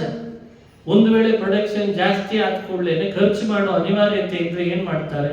ದೀಪಾವಳಿ ಕೊಡುಗೆ ಅಂತ ಕೊಡ್ತಾರೆ, ಯುಗಾದಿ ಕೊಡುಗೆ, ಒಂದು ತಗೊಂಡ್ರೆ ಒಂದು ಫ್ರೀ ಅಂತ ಹೇಳ್ಬಿಡ್ತಾರೆ. ಅಂತೂ ಅವನಿಗೆ ಖರ್ಚಾದ್ರೆ ಸಾಕು. ಭಗವಂತ ಇವರನ್ನೆಲ್ಲ ನೋಡಿಯೇ ತಾನಿದ್ದಾನಲ್ವೇ? ನೋಡದೆ ಯಾವುದನ್ನು ಇಲ್ಲ, ದೇವರು ಸಾಕ್ಷಿ. ಅದಕ್ಕೆ ಆತ ಏನ್ ಮಾಡಿದ್ದಾನೆ ಯೋಚಿಸು. ಪುಣ್ಯದ ಕರ್ಮಗಳ ಕೆಲಸಗಳ ಪ್ರೊಡಕ್ಷನ್ ಕಡಿಮೆ ಕಲಿಯುಗದೊಳಗೆ. ಕೃತಯುಗದೊಳಗೆ ಹಾಗಲ್ಲ. ಒಬ್ಬೊಬ್ಬ ವ್ಯಕ್ತಿಗಳಲ್ಲಿ ಧರ್ಮ 4 ಪಾದ ಇರ್ತದೆ. ಅದಕ್ಕೆ ಕೃತ ಶಬ್ದಕ್ಕೆ ಪೂರ್ಣ ಅಂತ ಅರ್ಥ. ತಪಸ್ಸು, ದಾನ, ಆ ಸಂದರ್ಭದೊಳಗೆ ಪೂರ್ಣ ಶೌಚ, ಅದು 4 ಹೇಳ್ತಾರೆ. ಧರ್ಮದ 4 ಪಾದಗಳು, 4 ಪಾದ ಪೂರ್ಣವಾಗಿ ಕೃತಯುಗದೊಳಗೆ ಒಬ್ಬೊಬ್ಬನಲ್ಲಿ ಇರ್ತದಂತ. ಹಾಗಾಗಿ ಎಲ್ಲರೂ ಧಾರ್ಮಿಕರು. ಅಲ್ಲಿ ಅಧಾರ್ಮಿಕರು ಪರ್ಸೆಂಟೇಜೇ ಇಲ್ಲ, 100%, 100%. ಹೀಗಾಗಿ ಎಲ್ಲರೂ ಆಧಾರ ಕಾರ್ಡ್ನಲ್ಲಿ ಧಾರ್ಮಿಕರು ಅಂತೇಳಿ ಹಾಕೊಡ್ತಾರೆ. ಕೃತಯುಗದ ಆಧಾರ ಕಾರ್ಡಿನ ಪರಿಚಯ ನಮ್ಗೆ ಇರ್ಲಿಕ್ಕಿಲ್ಲೇನೋ ಅಲ್ಲ, ಅದನ್ನು ಅಲ್ಲ ಹಾಗೆ ಹಾಕೊಡ್ತಾರೆ. ಕಲಿಯುಗಕ್ಕೆ ಬಂದಾಗ ಏನ್ ಹಾಕ್ಬೇಕು? ಇದಕ್ಕೆ ಸಮಸ್ಯೆ ಕಲಿಯುಗದಲ್ಲಿ ಶುರು ಆಗಿದೆ, ಏನ್ ಹಾಕೊಳ್ಬೇಕು ನಾವೆಲ್ಲ? ನಮ್ಮನ್ನು ನಾವೇ ಹಾಕಿ ಬಿತ್ತರಿಸ್ಬೇಕು. ಏನೋ ಅಂತ ಬಿತ್ತರಿಸ್ಬೇಕು. ನಾನು ಸುಳ್ಳು, ಲಂಚ ತಗೊಳ್ಳೋ, ಹಿಂಗೆ ಹೇಳಲಿಕ್ಕೆ ಆಗ್ತದ? ಮಾಡೋದದೇ, ಆದ್ರೆ ಹೇಳಲಿಕ್ಕೆ ಅಪೇಕ್ಷೆ ಇಲ್ಲ. ಯಾಕಂದ್ರೆ ನನ್ನನ್ನು ಧಾರ್ಮಿಕ ಅಂತ ಗುರುತಿಸ್ಲಿ ಅನ್ನೋ ಆಸೆ ಇದೆ ನಾವು ಒಳಗೆ. ಅದಕ್ಕೆ ಕಲಿಯುಗದಲ್ಲಿ ಧರ್ಮದ ಪ್ರೊಡಕ್ಷನ್ ಕಡಿಮೆ ಇದೆ. ಅದಕ್ಕೆ ಗುರುತಿನ ಚೀಟಿ ಇಲ್ಲದೆ ಏನ್ ಕೆಲಸನೂ ನಡೆಯಲ್ಲ. ಯಾಕಂದ್ರೆ ಯಾರು ಸುಳ್ಳು ಕಳ್ಳರು ಅಂತ ಕಂಡು ಹಿಡಿಯೋದು ಹಾಗೆ? ಎಲ್ಲ ಚೀಟಿ ವ್ಯವಹಾರ. ಅಲ್ಲಿ ಮತ್ತೆ ಪುನಃ ಫ್ರಾಡ್ ಮಾಡ್ಲಿಕ್ಕೆ ಶುರು ಆಗ್ತದೆ. ಗುರುತಿನ ಚೀಟಿನೇ ಅದ್ರ ಬದಲು ಮಾಡಿಬಿಡೋದು. ಈಗ ಫೋಟೋ ಯಾರ್ದೋ, ಹೆಸರು ಯಾರ್ದೋ, ನಂಬರ್ ಇನ್ಯಾರ್ದೋ, ಅಲ್ಲಿಯೂ ಮತ್ತೆ ವ್ಯವಸ್ಥೆ ಎಡವಟ್ಟಾಗಿದೆ. ಎಂಥ ಬುದ್ಧಿವಂತರು ಶುರು ಆದರು. ಅದಕ್ಕೆ ಮತ್ತೆ ಇಲ್ಲ ನಿಮ್ ಎಲ್ಲರದ್ದು ಬೇರೆ ಬೇರೆ ಇರುವಂತ ಕಣ್ಣಿನ ವ್ಯವಸ್ಥೆ ನೋಡೋಣ ಶುರು ಮಾಡಿದ ಒಬ್ಬ ಮಹಾನುಭಾವ ಬಂದ. ಕಣ್ಣು ಎಲ್ಲರದ್ದು ಬೇರೆ ಬೇರೆ ಇರ್ತದೆ ಅಂತ ಕಣ್ಣನ್ನ ಸ್ಕ್ಯಾನ್ ಮಾಡಿದ.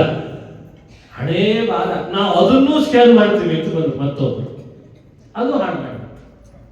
ನಾನು ಸೆಂಟ್ರಲ್ ಲೆವೆಲ್ ಆಧಾರ್ ಕಾರ್ಡಿನ ಸರ್ಚ್ ಮಾಡಿದ ಒಂದು ಗ್ರೂಪಿಂಗ್ ವ್ಯವಸ್ಥೆ ಬಗ್ಗೆ ನಿಮಗೆ ಹೇಳ್ತಾ ಇದ್ದೇನೆ. ಅಂದ್ರೆ ಸಮಾಜದ ವ್ಯವಸ್ಥೆಯಲ್ಲಿ ಕಲಿಯುಗ ಅನ್ನೋದು ಎಷ್ಟರ ಮಟ್ಟಿಗೆ ತನ್ನ ಅಪ್ರಾಮಾಣಿಕ ವ್ಯವಸ್ಥೆಯಲ್ಲಿ ಮುಂದುವರೆದಿದೆ ಅಂದ್ರೆ ಪ್ರತಿಶತ ಧರ್ಮ ಎಲ್ಲಿದೆ ಅಂತ ಹೇಳಿ ಕಾಣಿಸ್ತಾ ಇಲ್ಲ ಹುಡುಕ್ಲಿಕ್ಕೆ. ಅಷ್ಟು ಮುಂದುವರೆಸ್ಬಿಡ್ತದೆ. ಎಲ್ಲ ಹುಡುಕಿದ್ರು ಕಾಣಲ್ಲ. ಕೂತ್ಗಂಡಲ್ಲಿ ಹಾಕಿ ಇದು ಪ್ರಾಮಾಣಿಕನ ಅಂತ ಹುಡುಕ್ಲಿಕ್ಕೆ ಹೊರಟು ಕೂಡಲೇ 100 ದೋಷಗಳು ಕಾಣಲಿಕ್ಕೆ ಶುರು ಆಗ್ತದೆ. ವ್ಯಕ್ತಿಯಲ್ಲಿ ಕಾಣ್ತದೆ. ಅಂದ್ರೆ ಪ್ರೊಡಕ್ಷನ್ ಪೂರ್ಣ ನಿಲ್, ಧರ್ಮದ ಪ್ರೊಡಕ್ಷನ್ ನಿಲ್ಲಿದೆ. ಹಾಗಾಗಿ ಇಲ್ಲಿ ನೀವು ಯೋಚಿಸ್ಲಿಕ್ಕೆ ಆಗ್ತಾ ಇಲ್ಲ. ಆದ್ರೆ ದೇವರು ಅಪೇಕ್ಷೆ ಪಡ್ತಿದ್ದಾನೆ, ಧರ್ಮ ಮಾಡೋ, ಸ್ವಧರ್ಮ ಮಾಡೋ. ಧರ್ಮ್ಯಾತಿ ಯುದ್ಧಾತ್ ಶ್ರೇಯೋನ್ಯತ್ ಕ್ಷತ್ರಿಯಸ್ಯ ನ ವಿದ್ಯತೆ ಸ್ವಧರ್ಮಮಪಿ ಚಾವೇಕ್ಷ್ಯ ನ ವಿಕಂಪಿತು ಮರ್ಹಸಿ ಸ್ವಧರ್ಮೇ ನಿಧನಂ ಶ್ರೇಯ ಪರಧರ್ಮೋ ಭಯ. ಹೇಳೇ ಹೇಳ್ತಾನೆ.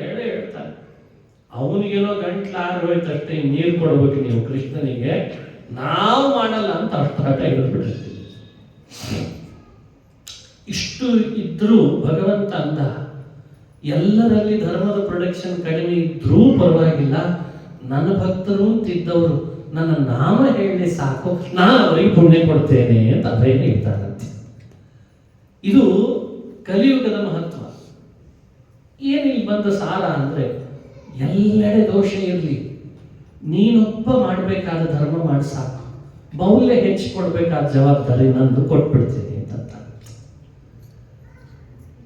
ಕೆರೆಯನ್ನ ಒಳಗೆ ಹೂಳು ಎತ್ತು ಅಂತ ಹೇಳಿದ್ರೆ ಕೆಸರು ಎತ್ತಬಾರ್ದು, ಹೂಳು ಮಾತ್ರ ಎತ್ತಬೇಕಂತೆ. ಇಲ್ಲ ಕೆಸರು ಸಮೇತ ಎತ್ತಿ ಕೆರೆ ಶುದ್ಧ ಮಾಡ್ತೀನಿ ಅಂತ ಹೋದ್ರೆ ನಾಳೆ ಕಮಲ ಎಲ್ಲಿ ಬೆಳಿಬೇಕು? ಕಮಲ ಬೆಳೆದ ಇದ್ರೆ ದೇವರಿಗೆ ಪೂಜೆ ಯಾಕೆ ಮಾಡ್ತೀಯಪ್ಪ? ಕಲಿಯುಗ ಅನ್ನೋದು ಕೆರೆ ಇದ್ದ ಹಾಗೆ, ಇಲ್ಲಿರುವ ಸುತ್ತಲಿನ ವಾತಾವರಣ ಅದು ಹೂಳಿದ್ದ ಹಾಗೆ.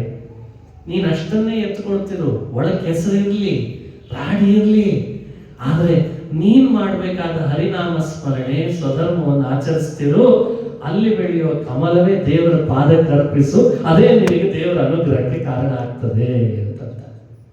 ಇದು ಕಲಿಯುಗ. ಇಂಥ ಕಲಿಯುಗದ ಮಹಿಮೆಯನ್ನು ಅರ್ಥಕೊಂಡಾದ್ರೂ ನಾವು ನಮ್ಮ ಧರ್ಮವನ್ನ, ನಾವು ನಾಮಸ್ಮರಣೆಗಳನ್ನ ಮಾಡಿ ಅತಿ ಹೆಚ್ಚು ಮೌಲ್ಯವನ್ನು ಪಡೆಯಬಹುದಾಗಿದೆ ಅನ್ನೋದಕ್ಕೆ ಕಾಲ ಪ್ರಶಂಸಾ ಪ್ರಕರಣ. ಇನ್ನೊಂದು ಅರ್ಥದಲ್ಲಿ ಹೇಳೋದಾದ್ರೆ, ಒಂದು ನಾಮ ಹೇಳು 20 kg ಪುಣ್ಯ ಕೊಡ್ತೇನೆ ಅಂತ ಅಂತೀವಿ. 2 ನಾಮ ಹೇಳು 40 kg ಪುಣ್ಯ ಕೊಡ್ತೇನೆ. ಯಾಕಂದ್ರೆ ಕಲಿಯುಗದಲ್ಲಿಲ್ಲ ಆಫರ್ ಜಾಸ್ತಿ. ಆಫರ್, ಒಂದು ಟಿವಿ ತಗೊಂಡ್ರೆ ಒಂದು ಮಿಕ್ಸಿ ಫ್ರೀ ಅಂತ ಕೊಡ್ತಾರೆ. ಇದ್ದದ್ದು ಮಿಕ್ಸಿ ಏನು ಮಾಡೋಣಪ್ಪ, ಅದು ನಮಗ್ ಗೊತ್ತಿಲ್ಲ, ನೀವು 2 ತಗೊಳ್ರಿ ಅಂತ. ಹಾಗೆ ಭಗವಂತ ಅಂದ, ಕಲಿಯುಗದ ಸಜ್ಜನರೇ ಒಂದು ನಾಮ ಹೇಳಿ, ಹರಿನಾಮ ಜಿಹ್ವೆಯೊಳಿರಬೇಕು, ನರನಾದ ಮೇಲೆ ಹರಿನಾಮ ಜಿಹ್ವೆಯೊಳಿರಬೇಕು. ಒಂದು ನಾಮ ಹೇಳೋ, ಒಂದು ನಾಮ ನಾಲಿಗೆಯಲ್ಲಿ ಯಾವಾಗಲೂ ಇರುವ ಹಾಗೆ ಮಾಡ್ಕೋ, ಪುಣ್ಯ ಕೊಡ್ತೇನೆ, ಹೆಚ್ಚು ಶೇಖರಣೆ ಆಗ್ತದೆ. ಇದು ಕಲಿಯುಗ. ಆದ್ದರಿಂದ ಕಲಿಯುಗದೊಳು ಹರಿನಾಮ ಜಿಹ್ವೆಯೊಳಿರಬೇಕು ಅಂತಂತಾರೆ. ಇದು ಕಾಲ ಪ್ರಶಂಸಾ ಪ್ರಕರಣ. ದೇಹ ಪ್ರಶಂಸಾ ಪ್ರಕರಣ. ಹೀಗೆ 3 ಪ್ರಶಂಸಾ ಪ್ರಕರಣಗಳು ಬಹಳ ಮುಖ್ಯ. ಅದರಲ್ಲಿ ದೇಶ ಪ್ರಶಂಸಾ, ಕಾಲ ಪ್ರಶಂಸಾ, ದೇಹ ಪ್ರಶಂಸಾ. ದೇಹ ಪ್ರಶಂಸಾ ಪ್ರಕರಣದ ಸಾರ ಏನು? ದೇಹ, ಮನುಷ್ಯ ದೇಹ, ಇದನ್ನು ಪ್ರಶಂಸೆ ಮಾಡೋದು ಒಂದು ಅರ್ಥ. ಹೀಗೊಂದು ಸಂದರ್ಭವನ್ನು ಅರಣ್ಯಕಾಚಾರ ಉದಾಹರಿಸ್ತಾರೆ. ಸರೀಸೃಪ ಸೃಷ್ಟಿ ಮಾಡ್ತಿದ್ದ ಚತುರ್ಮುಖನಿಗೆ ನೆಲದ ಮೇಲೆ ಹರಿದಾಡುವ ಪ್ರಾಣಿಗಳನ್ನು ಸೃಷ್ಟಿ ಮಾಡೋಣ ಅನ್ನಿಸ್ತು. ಮಾಡಿದ ಮೇಲೆ ಆತನಿಗೆ ಸಮಾಧಾನ ಆಗಲಿಲ್ಲ. ಇದೇನು ಬರೀ ನೆಲದ ಮೇಲೆ ಹರಿದಾಡ್ತದೆ ಅಂತ. ಸರಿ, 4 ಕಾಲುಗಳು, ಒಂದು ಮುಖ, ಒಂದು ಬಾಯಿ, 2 ಕಿವಿ, 2 ಕಣ್ಣು ಇಟ್ಟು ಸೃಷ್ಟಿ ಮಾಡಿದ ಓಡಾಡುವ ಪ್ರಾಣಿ. ಸಮಾಧಾನ ಆಗಲಿಲ್ಲ. ಏನು ಉಪಯೋಗ ಇಲ್ಲ. ಹುಲಿ, ನರಿ, ನಾಯಿ, ಚಿರತೆ, 4 ಕಾಲು, ಏನು ಉಪಯೋಗ ಆಗಲಿಲ್ಲ. ಯಾಕೋ ಸಮಾಧಾನ ಆಗಲಿಲ್ಲ. ಸರಿ, ರೆಕ್ಕೆ ಇಟ್ಟು 2 ಕಾಲು ಇಟ್ಟು 4 ಬೇಡ ಅಂತ ಅನಿಸಿ 2 ಮತ್ತೆ ತೆಗೆದು ಇನ್ನೆರಡನ್ನ ರೆಕ್ಕೆ ಮಾಡಿ, ಅಂದ್ರೆ ಈ ಚಿತ್ರ ಬಿಡಿಸೋರು ಇರ್ತಾರಲ್ಲ ಹಾಗೆ ಬ್ರಹ್ಮ ಒಬ್ಬ ಚಿತ್ರಕಾರ. ತನ್ನ ಸೃಷ್ಟಿಯಲ್ಲಿ ಬಗೆ ಬಗೆಯ ಸೃಷ್ಟಿಯನ್ನು ನಡೆಸ್ತಿದ್ದಾನೆ. ಆ ದೇಹಗಳ ಸೃಷ್ಟಿಯಲ್ಲಿ 2 ಕಾಲು ತೆಗೆದು ಅದನ್ನು ರೆಕ್ಕೆ ಮಾಡಿದ, ಇನ್ನೆರಡು ಕಾಲು ಇಟ್ಟ, ಒಂದು ಚುಂಚಿಟ್ಟ, 2 ಕಣ್ಣಿಟ್ಟು ನೀನು ಆಕಾಶದಲ್ಲಿ ಹಾರು ನೋಡೋಣ ಅಂತ ನೋಡಿಸ್ದ. ಪಕ್ಷಿಗಳ ದೇಹ ಸಮಾಧಾನ ತರಲಿಲ್ಲ. ಇವೇ ಬರೀ ಹಾರಾಡ್ತಾವಷ್ಟೇ ಇರುತ್ತೆ. ಪಕ್ಷಿಗಳ ಶರೀರ, ನೆಲದ ಮೇಲೆ ಹರಿದಾಡುವ ಶರೀರ, ಹಾವು, ಚೇಳು ಮೊದಲಾದವುಗಳ ಶರೀರ ಸಮಾಧಾನ ತರಲಿಲ್ಲ. ಪ್ರಾಣಿಗಳ ಶರೀರ ಸಮಾಧಾನ ತರಲಿಲ್ಲ. ಈ 2 ಕಾಲು, 2 ಕೈ, 2 ಕಿವಿ, ಒಂದೇ ಬಾಯಿ, ಒಂದು ಮೂಗು, 2 ಕಣ್ಣು ಇಟ್ನಲ್ಲ, ಆ ಮನುಷ್ಯ ದೇಹ ಯಾವಾಗ ಸೃಷ್ಟಿ ಮಾಡಿದ, ಬರೀ ಎಷ್ಟು ಚೆನ್ನಾಗಿದೆ ಈ ದೇಹ ಅಂತ. ನನ್ನ ಸೃಷ್ಟಿಯಲ್ಲಿ ಈ ದೇಹ ಸೃಷ್ಟಿ ಮಾಡಿದ್ದು ನನಗೆ ಸಮಾಧಾನ ತಂದಿದೆ. ಯಾಕೆ? ಬ್ರಹ್ಮಾವಬೋಧ ದಿಷಣಂ ಮುದಮಾಪದೇವ. ಇದು ಇಲ್ಲಿ ಬಂದ ಮಾತು. ಉಳಿದೆಲ್ಲ ಶರೀರಗಳಿಂದ ನಾನು ಯಾರನ್ನ ತಿಳಿಲಿ ಅಂತ ಈ ಶರೀರ ಕೊಟ್ಟ ಈ ಜೀವನಿಗೆ, ಅವ್ರು ಯಾರು ಈ ದೇಹದಿಂದ ಆ ದೇವರನ್ನು ತಿಳಿಲಿಕ್ಕೆ ಆಗಲ್ಲ. ಹಾವು, ಚೇಳು, ನರಿ, ನಾಯಿ, ಜಿಂಕೆ, ಚಿರತೆ, ಆನೆ ಇವುಗಳಾದ ದೇವರನ್ನು ತಿಳಿಲಾಗುತ್ತೆ. ಪಕ್ಷಿಗಳಾದ ದೇವರನ್ನು ತಿಳಿಲಿಕ್ಕೆ ಆಗಲ್ಲ. ಆದರೆ ಈ ಒಂದು ದೇಹ ಕೊಟ್ಟ, ಆ ದೇಹ ಕೊಟ್ಟಾಗ ಅವನಿಗೆ ಮನಸ್ಸಿಗೆ ನೆಮ್ಮದಿ ಕೊಟ್ಟು. ಯಾಕೆ? ನಾನು ಕೊಟ್ಟ ಈ ಮನುಷ್ಯ ದೇಹ ಭಗವಂತನನ್ನು ತಿಳಿಬಹುದು, ತಿಳಿಸ್ಲಿಕ್ಕೆ ಸಹಕಾರಿಯಾಗಿದೆ. ಅದಕ್ಕೆ ಬ್ರಹ್ಮಾವಬೋಧ. ಬ್ರಹ್ಮಾವಬೋಧ ಅಂದ್ರೆ ಬ್ರಹ್ಮನ ತಿಳುವಳಿಕೆ, ಸೃಷ್ಟಿ ಮಾಡಿದ ಶ್ರೀಹರಿಯ ತಿಳುವಳಿಕೆಯನ್ನ ಈ ದೇಹದಿಂದಲೇ ತಿಳಿಬಲ್ಲ ಅನ್ನೋ ಕಾರಣಕ್ಕೆ ಅವನಿಗೆ ನೆಮ್ಮದಿ ಉಂಟಾಯಿತು ಅಂತ ಹೇಳ್ತಾರೆ. ಇದು ದೇಹ ಪ್ರಶಂಸಾ ಪ್ರಕರಣದಲ್ಲಿ ಬಂದ ಅಂಶ. ನಮ್ಮನ್ನ ನಾವು ಬಹು ಪ್ರಾಣಿಗಳ ಜನ್ಮಗಳನ್ನ ಪಡೆದು ಆಮೇಲೆ ಏನೇನೋ ಪ್ರಯತ್ನ ಪಟ್ಟಾಗಲೇ ಈ ಮನುಷ್ಯ ದೇಹಕ್ಕೆ ಬರೋ ಹಾಗಾಗಿರ್ತದಂತೆ. ನಾವೇನು ಈ ದೇಹಕ್ಕೆ ಬಂದಿದ್ದೇವೆ ಅಂದ್ರೆ ಸುಲಭ ಬಂದಿದ್ದೇವೆ ಅಂತ ಅಂದ್ಕೊಳ್ಬೇಡಿ. ಬಹಳ ಕಠಿಣ ಇದೆ. ಹಿಂದೆ ಏನೆಲ್ಲ ಮಾಡ್ಕೊಂಡು ಬಂದಿದ್ದೇವೆ ಅಂತ ನಿಮ್ಮ ಮುಂದೆ ಪಿಕ್ಚರೈಸ್ ಮಾಡ್ತಾ ಇಲ್ಲ ಅಷ್ಟೇ. ಈಗ ನಾನು ಬಹಳ ಮಾಡಿದ್ದೇವೆ. ಆ ಕಾರಣದಿಂದಲೂ ಈ ದೇಹವನ್ನು ಪ್ರಶಂಸೆ ಮಾಡ್ಬೇಕಂತ. ನರಜನ್ಮ ಬರೋದು ಕಷ್ಟ, ಅದರಲ್ಲಿ ವಿಪ್ರತ್ವ ಇನ್ನೂ ಬಲು ಉತ್ಕೃಷ್ಟ. ನರಜನ್ಮ ಬರೋದು ಕಷ್ಟ, ಅದರಲ್ಲಿ ವಿಪ್ರತ್ವ ಇನ್ನು ಬಲು ಉತ್ಕೃಷ್ಟ ಅಂತ ದಾಸರ ಒಂದು ಮಾತು ಕೇಳಿದ್ದೇವಲ್ಲ.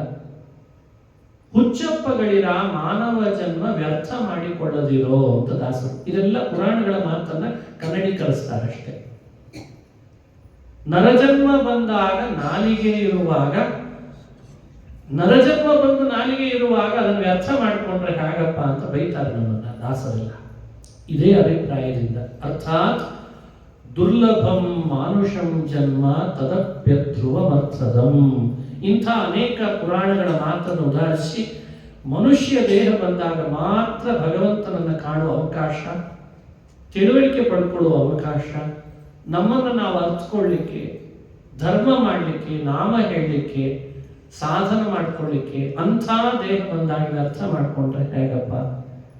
ಇದು ದೇಹ ಪ್ರಶಂಸಾ ಪ್ರಕರಣದ ಸಾರಭೂತವಾದ ಅಂಶ. ಇನ್ನೊಂದು ಮುಂದೆ ಬರುವ ಪ್ರಕರಣ ಧ್ಯಾನ ಪ್ರಕರಣ. ಧ್ಯಾನ ಪ್ರಕರಣ, ಬಿಂಬೋಪಾಸಕ ಗುರು ಪ್ರಾಪ್ತಿ ಪ್ರಕರಣ, ಅಧ್ಯಾತ್ಮ ಪ್ರಕರಣ.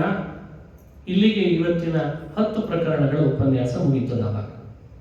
ಯಾಕಂದ್ರೆ ಪ್ರಾರಂಭ ಆದದ್ದು ಬ್ರಹ್ಮೋಪದೇಶ ಪ್ರಕರಣದಿಂದ.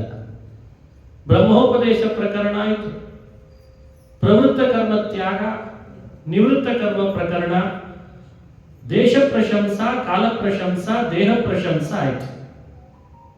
6 ಪ್ರಕರಣಗಳಾಯಿತು. ಇನ್ನು 4 ಪ್ರಕರಣಗಳ ಸಾರವನ್ನು ಹೇಳ್ತೀವಿ.